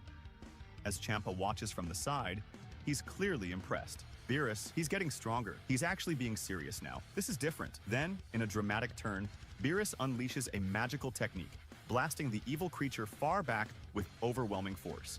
He looks at the wounded enemy need and to get on declares, that Mortal attack was for all Kombat the innocent 11 people and you've then killed. get Ciampa Mortal steps Kombat 1. forward, It's a nice cautiously story. asking, "Is it dead?" Beerus turns to him and smirks. Of course. You can watch What it do you on think? YouTube, but just as playing it things is just seemed as to fun. settle, the evil creature suddenly launched a lightning-fast charge, and before Beerus could react, it managed to grab hold of him. But Ciampa didn't waste any time. With perfect timing, he landed a powerful kick that sent the evil creature flying. While the monster was still midair, Ciampa unleashed a barrage of energy blasts, raining down wave after wave that all hit their target directly. "Are you all right?" Ciampa asked, still catching his breath. "What even is that thing? It doesn't belong to this world." Beerus responded, still puzzled, "I'm not sure, but I can sense something strange. It feels like this thing has some kind of personal connection to me." Ciampa looked serious and replied, "I don't know how that thing pulled off such attacks, but one thing's clear. It's getting stronger. If we want any chance of defeating it, we'll have to fight together." But Beerus just scoffed and teased, "Fight alongside you? I'd rather lose." Just then, the evil monster came charging again, but both Beerus and Champa dodged in time. Beerus taunted, "Come on, ugly, try and catch me." While the creature was up in the air, both brothers coordinated an attack, charging up their energy and firing a powerful blast directly at it. The explosion was massive, shaking the area. For a moment, they thought the fight was over. But to their shock, the evil monster was still alive, barely even scratched. "This can't be," Champa muttered. "That was my strongest attack." Beerus, now clearly frustrated, added, "Our attacks, they're not working on it anymore. There's only one technique I have left, but I don't want to use it. I haven't fully mastered it, and using it could destroy this planet." He paused for a moment, then added, "But that doesn't mean I'm afraid to use it." Before he could make a move, several members of Beerus's own race suddenly arrived, furious about the destruction the evil monster had caused to their home. But Beerus warned them, "You can't defeat this thing. Stay out of it." Still, they refused to listen. "We'll take it down together," one of them declared. Beerus sighed, "Fools, just run." And just like that, the 4 Necosagans charged in, but they didn't stand a chance. In an instant, the evil monster released a massive energy attack that completely erased them from existence. But it didn't stop there. The energy wave kept going, and now it was heading straight for Beerus's home planet. Champa looked up in panic and shouted, "If that attack hits our planet, it'll be completely destroyed." Without hesitation, Beerus sprang into action, rushing toward the incoming blast to try and stop it. Meanwhile, Champa decided to take on the evil monster himself, to buy Beerus some time. But Champa was quickly overwhelmed. The monster easily caught him and left him helpless. Back on the other side, Beerus finally used the secret attack he had been holding back, his most powerful move, one he had intended to save for defeating the evil monster. Instead, he had no choice but to use it to block the massive energy wave heading for their planet. Thankfully, he succeeded in stopping the attack, but it came at a cost. He could no longer use that move again. Just then, Champa came crashing down from the sky, severely injured and barely able to stand. Gasping for breath, he managed to say, "This enemy, it's getting stronger." Beerus was stunned. Seeing Champa in that condition shook him. But what truly shocked him was the sight of the evil monster once again charging up a massive energy blast, stronger than anything they had faced so far. Beerus muttered, "I already used all of my remaining ki on that last Hakai attack. Even if I had my full strength, I'm not sure I could stop this one. This monster has completely surpassed me." Realizing he had no power left to fight back, Beerus closed his eyes and accepted his fate. "I think this is the end." As the evil monster unleashed its devastating blast, aimed directly at both Beerus and Champa, something unexpected happened. A powerful voice suddenly echoed, "Well done, Beerus. You fulfilled your duty as a god of destruction." In an instant, Master Terran appeared, arriving just in time to intercept and cancel out the evil monster's overwhelming attack with ease. Master Terran looked at Beerus and calmly said, "This fight is not yours anymore. This is a battle meant for a true god of destruction." And with that, the third part opens with the narrator giving us a deeper look into the situation. According to the narration, the evil monster becomes even more powerful the longer it continues its conquest. With every passing moment, it grows stronger. At this point, Beerus's planet is starting to break apart under the pressure and destruction caused by the monster's rampage. While Beerus begins to lose all hope, Lord Terran finally steps in, ready to finish the monster once and for all. In this scene, we even see Beerus completely shocked, asking in disbelief, What is Mr. Terran doing here?" Lord Terran then responded and explained that Sector Kai had witnessed the events unfolding on the planet. They immediately informed the Supreme Kai. What system do you have? Quickly brought Terran and What are the you playing others on? to the scene. At that moment, the evil monster was still releasing an overwhelming amount of energy. Its Kai was so intense that it was shaking the entire planet. As Master Terran observed the situation, he remarked that the monster seemed to be growing even stronger. He warned that if the monster continued its rampage, there was a high chance that the entire planet would be completely destroyed. Suddenly, the monster charged toward them at high speed. But just before it could reach them, Gaza quickly intercepted and teleported the monster away to another planet. Beerus, shocked, asked, "Where did the monster go?" Shortly after, Supreme Kai Gaza returned from the teleportation and came back to planet Nikosi to pick up Master Terran. Master Terran then explained to Beerus that they had sent the monster to an empty and distant planet. That way, when he fights the monster, he no longer has to worry about any collateral damage or the safety of this planet. As Terran, Gaza, and Whis prepared to leave, Master Terran turned to Beerus and invited him to come along. He said this would be a great opportunity for Beerus to witness something truly extraordinary. A few seconds later, the scene shifts to a barren planet. This is where Master Terran and the others have now arrived. Almost immediately, the evil monster charges straight at Beerus, but before it could even get close, Master Terran responds with a lightning-fast kick, sending the monster flying a great distance away. Beerus, stunned, speaks up and asks Whis, "Where did that monster come from? I didn't think a creature that powerful even existed." Whis replies, "Honestly, I have no idea either, but now that I've seen it and felt its energy, its key seems to come from the Makai realm." Beerus is surprised by this and responds, "The Makai realm? Didn't you once say that place is full of demons?" Whis confirms, "That's right. The Ki coming from that monster is unlike anything we've felt before. It's dark and evil, very similar to the energy that demons from Makai emit." Beerus then asks, "So, are you saying there are powerful demons still alive in that realm?" At that point, Supreme Kai Gaza joins the conversation and explains, "The Makai realm is truly a mysterious place. Even with my Supreme Kai senses, I can't fully detect what goes on there. But one thing's for sure, it's very difficult for beings from Makai to enter our world. That's why it's so strange that a creature like that has made it here. It just doesn't make sense." Meanwhile, the scene shifts back to the intense battle between Master Terran and the evil monster. At this point, both fighters are moving at incredible speeds, exchanging powerful blows with lightning-fast precision. Their attacks are so quick and forceful that it's almost impossible to keep up with them. The clash of their energies eventually results in a massive explosion, shaking the ground beneath them and sending shockwaves throughout the battlefield. As Master Terran continues to engage the monster in close combat, a troubling thought crosses his mind. He starts to notice something strange. The longer the fight goes on, the stronger this creature seems to become. He begins to wonder, could it be absorbing energy from the battle itself? Is it feeding off the intensity of the fight to grow even more powerful? Terran suspects that the monster might be drawing strength from negative energy, the very chaos and destruction caused during combat. He even notes that striking its vital points doesn't seem to work. The monster doesn't weaken, it only gets stronger, no matter how much damage it takes. Beerus, watching from a distance, speaks up and says, "That's exactly what happened when Champa and I fought it too. The more we attacked it, the more powerful it became. Every second, it just kept getting stronger." Beerus warns that if Master Terran continues to fight it head-on like this, it could be dangerous. The monster might eventually grow so powerful that even Terran won't be able to stop it. It could surpass him entirely. Wise then speaks up and calmly says that he isn't particularly worried. However, he admits that the creature does possess extraordinary power, and its ability to grow stronger over time is definitely alarming. But despite that, Whis explains that right now we're in the Terran's lobby, strength is still on a completely waiting on the next different match, level, far beyond and the we're watching a new monster's current manga. power. Hearing this, Beerus becomes confused and asks, if Terran is that much stronger, then why is he taking so long to finish this fight? Whis responds, untold story "It's of simple. Beerus before Lord he Terran became wants you God to of observe the Destruction. battle closely. He wants you to see something for yourself, so he can draw a conclusion."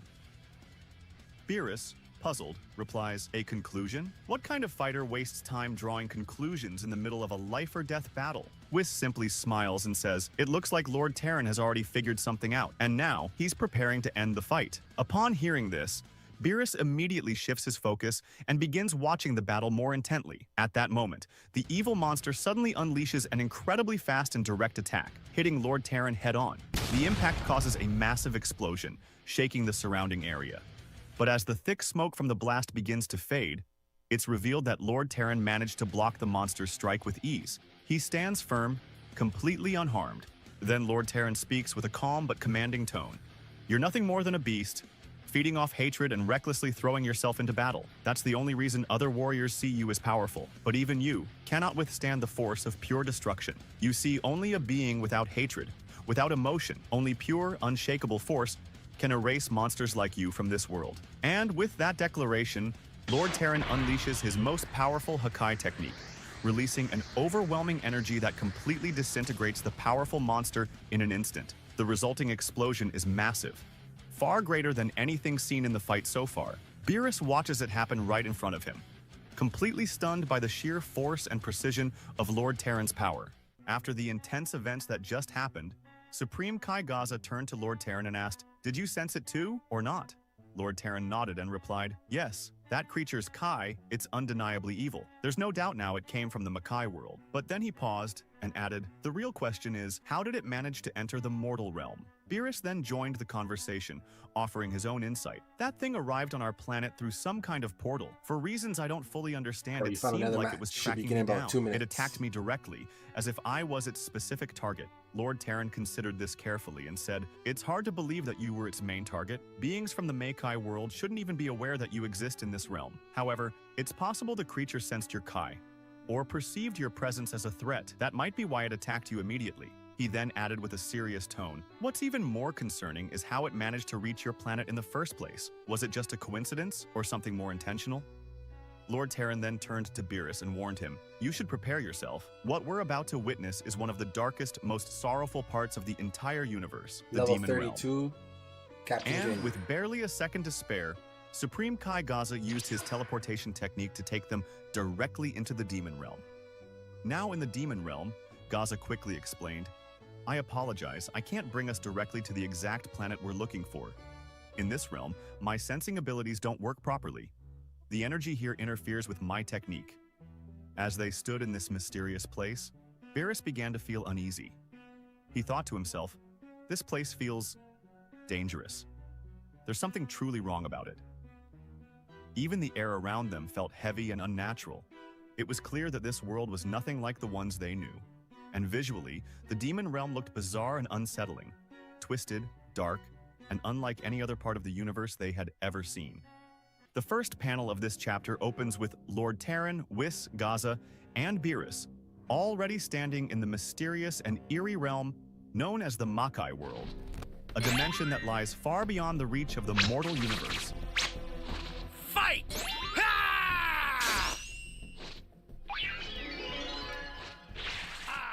Captain Ginyu will demonstrate the thrill of battle! This is going to be the mother of all battles, one unlike any other. I'm sure this will make Lord Frieza very happy. I never imagined I would see the day where I'd actually have to demonstrate the full extent of my power.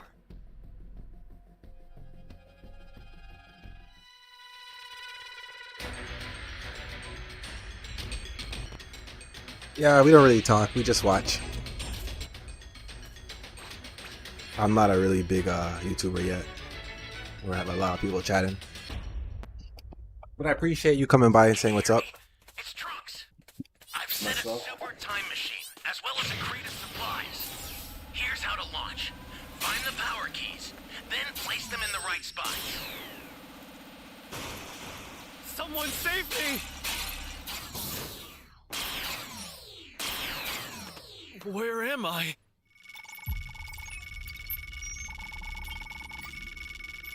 You be careful too, okay?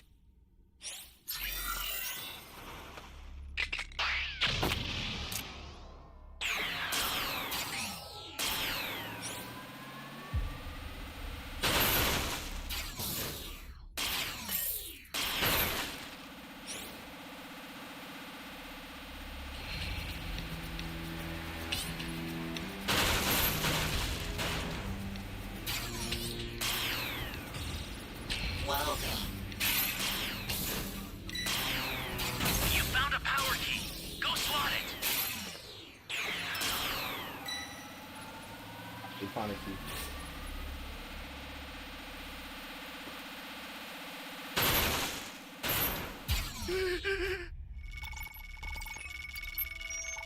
We've been streaming for 3 hours and 6 minutes. You have my thanks.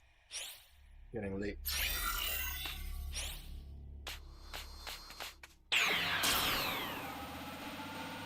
What's up? What's up? This game is called Dragon Ball The Breakers. Dragon Ball The Breakers.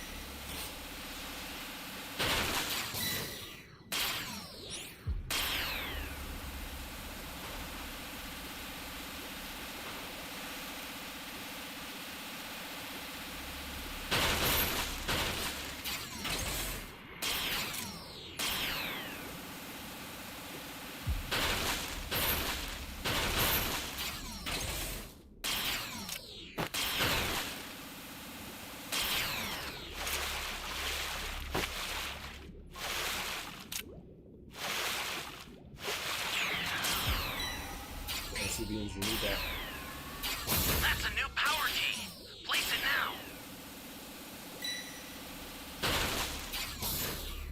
Right now we need to find one more key, right now.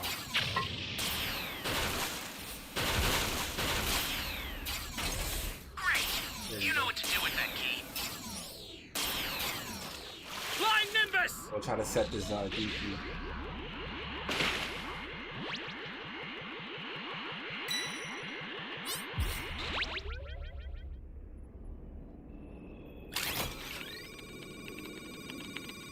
You found 3 Dragon Balls so far.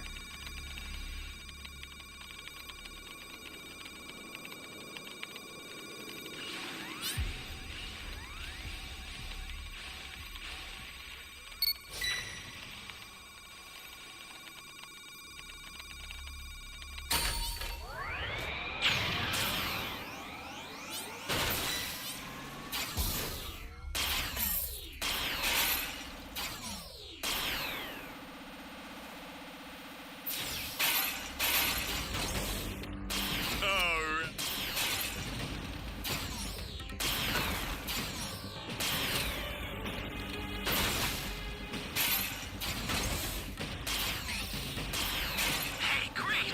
You found another power key. Use it quick.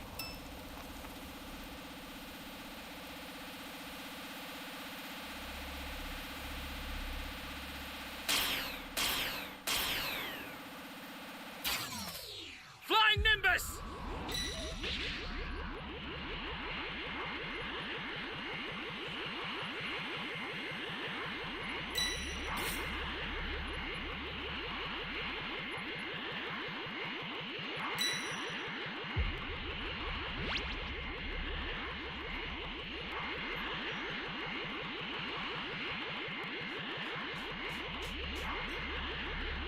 Try to sneak in from A.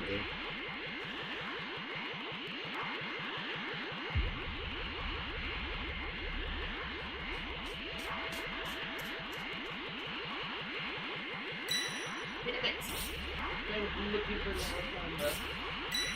Woo! Woo! Woo!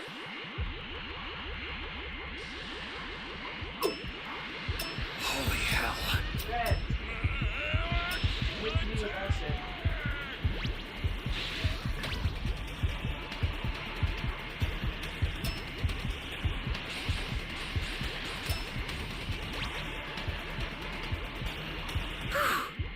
Yeah, there's only 2 of us for the Dragon Train.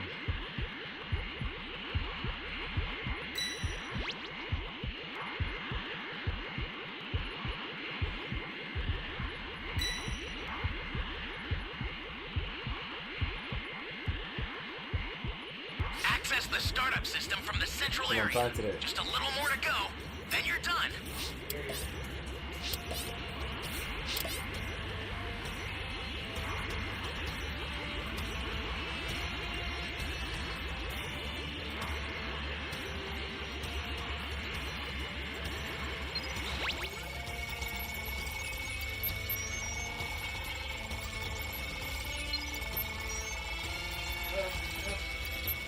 Don't tell me the game froze.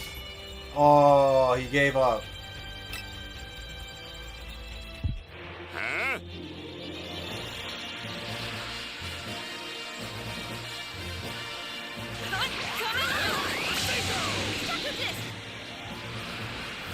Yeah, he gave up. Hey! Well, a win is a win.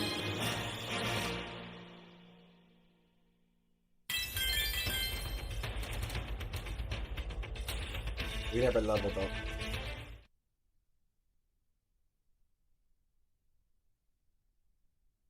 Let's play one more, and then I'm gonna call it a night. One more after this. As they take in their surroundings, Beerus begins to feel uneasy. Something about this place doesn't sit right with him. I don't like this place, Beerus mutters. Even the air here feels strange. It's heavy and unpleasant. His instincts as a god are on high alert. The Makai world is known to be filled with chaotic and dark energy, and now he's experiencing it firsthand. Suddenly, a loud crash of thunder roars from the sky above. A bright, swirling portal opens up in midair, a rift in the very fabric of reality. Startled, Beerus points to it and asks, "What is that?" Whis, calmly analyzing the phenomenon, responds, "That crack in the sky is a tear in space-time. It functions as a dimensional barrier, a gateway between two different realms. Specifically, it separates the Meikai world from our own universe." Hearing this, Beerus becomes more curious, but also skeptical. So, are we supposed to just walk through that thing? Is it really that simple? And what about that creature we encountered? Are monsters like that common in this place?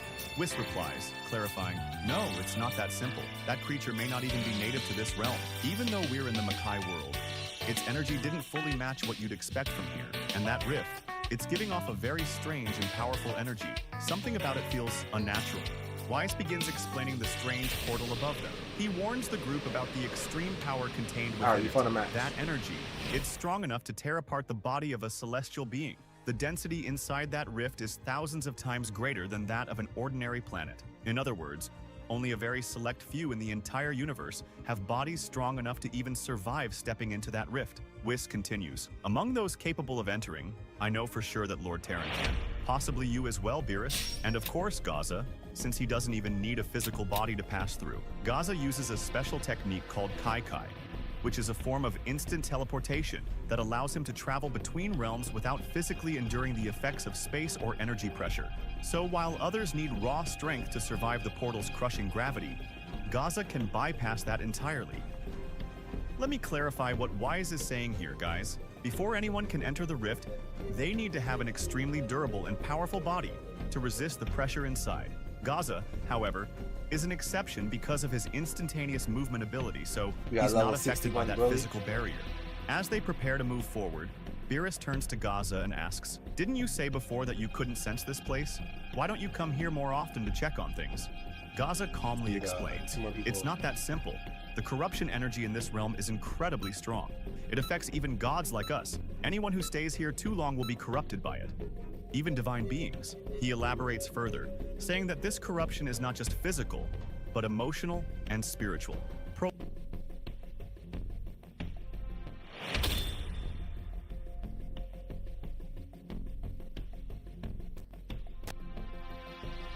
I shall bathe this battlefield in your blood.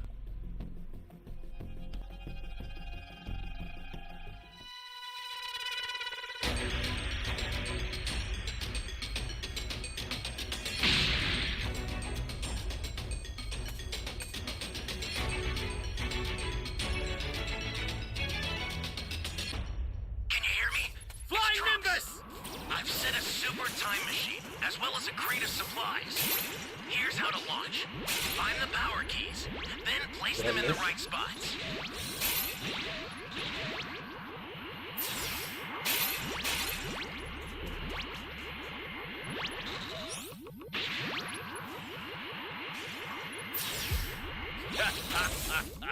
Perfect!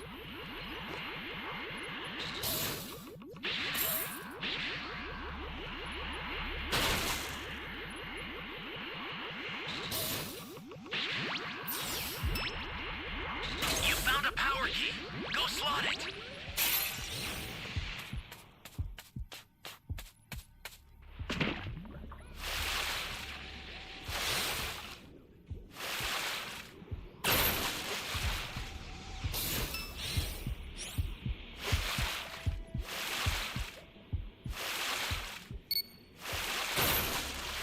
Flying Nimbus!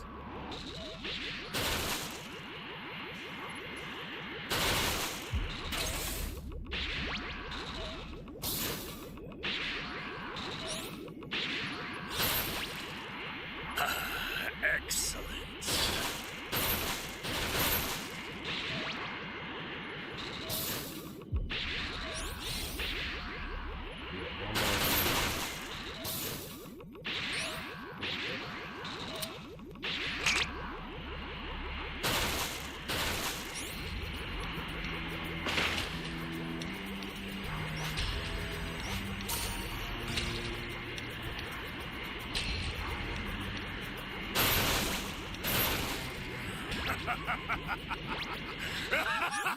I got to level 3 quick. Someone disconnected. Oh, come on!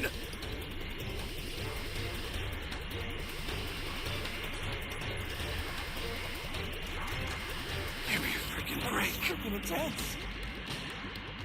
Great! You know what to do with that key.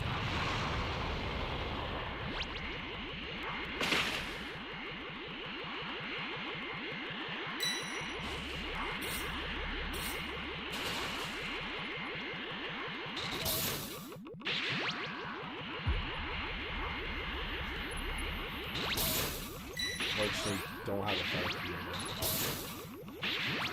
Welcome. Thank you. Close.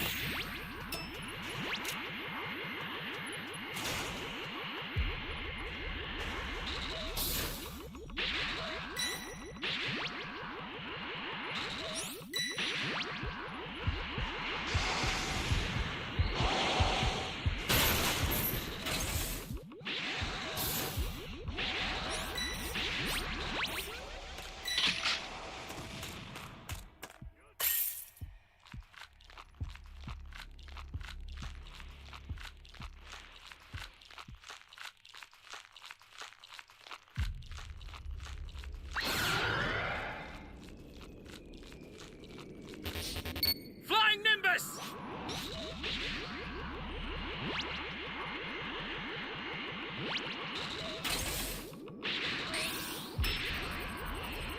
Bro, another person disconnected? What?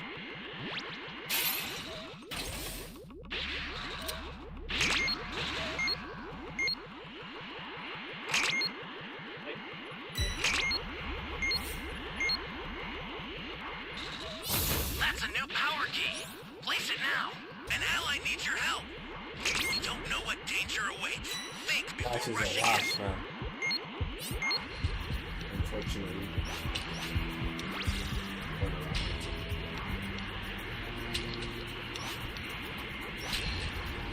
Great! You know what to do with that key.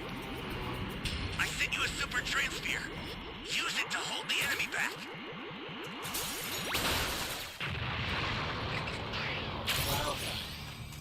Access the startup system from the central area. Just a little more to go, then you're done. You pathetic worm!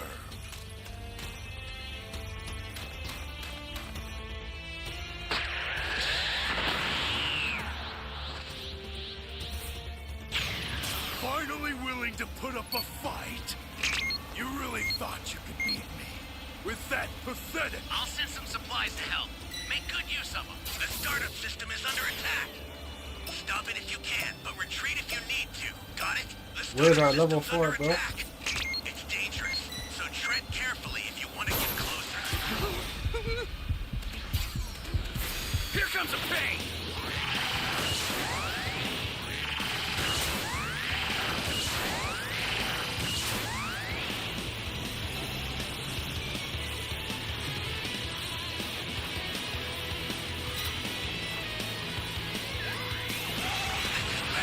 Somebody's down.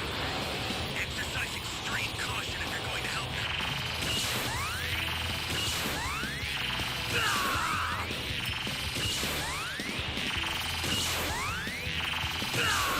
And it's so hard to win. Missed all my shots. Flying Nimbus! There you go.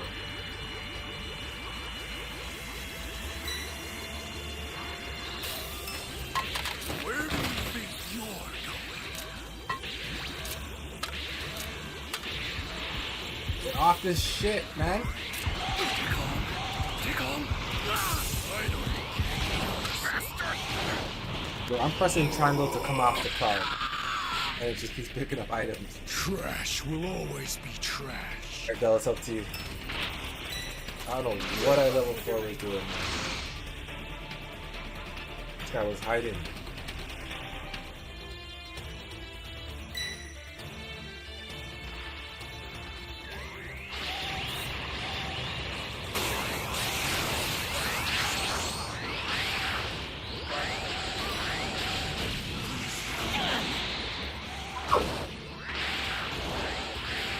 straight up to the top, or you got blasted to the top? Yep.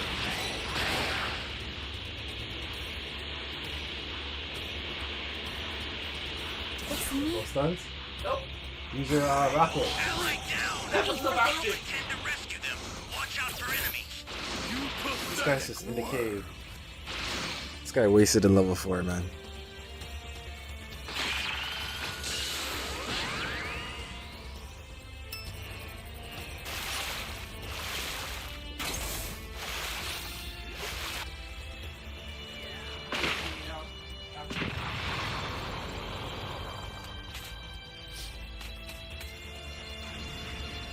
This guy's sold.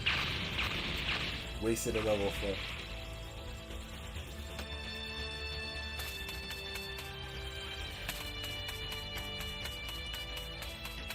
He's probably gonna wait for this guy to get the escape time machine, and then he's gonna instant transmission to him.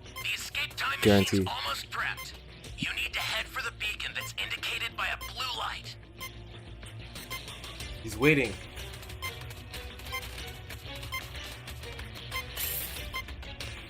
Guaranteed, he's gonna wait for this guy to come call the time machine, and then he's gonna try to instant transmission.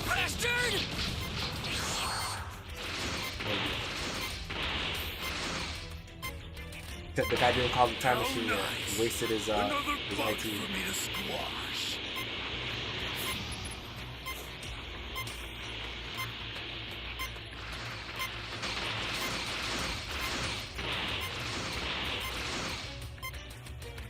There's some people who play this game for fun, and some people who play this game seriously. And as you can see, this guy is a troll, playing, wasting our IQs, making us D rank.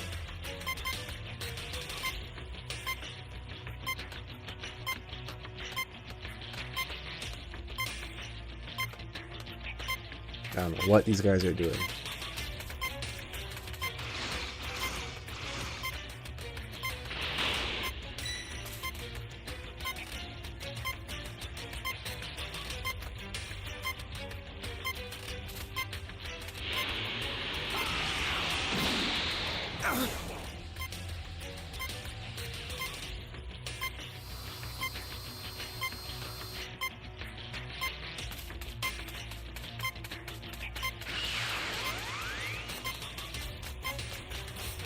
You only have 14 seconds left.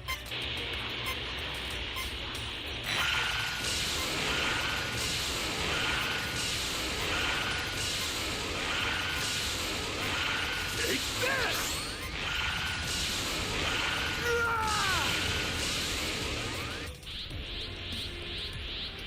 Sorry, Broly. You'll be dying alongside this planet. Alright guys, I'm gonna end the stream now. If you stayed this long, I'd like to say thank you. Appreciate it. We've been streaming for 3 hours and 3 hours and 26 minutes. Shout out to Andrew, shout out to Mac, shout out to Dell, shout out to the squad. I'll be streaming again tomorrow. With that being said, have a good night guys. See you later. Peace.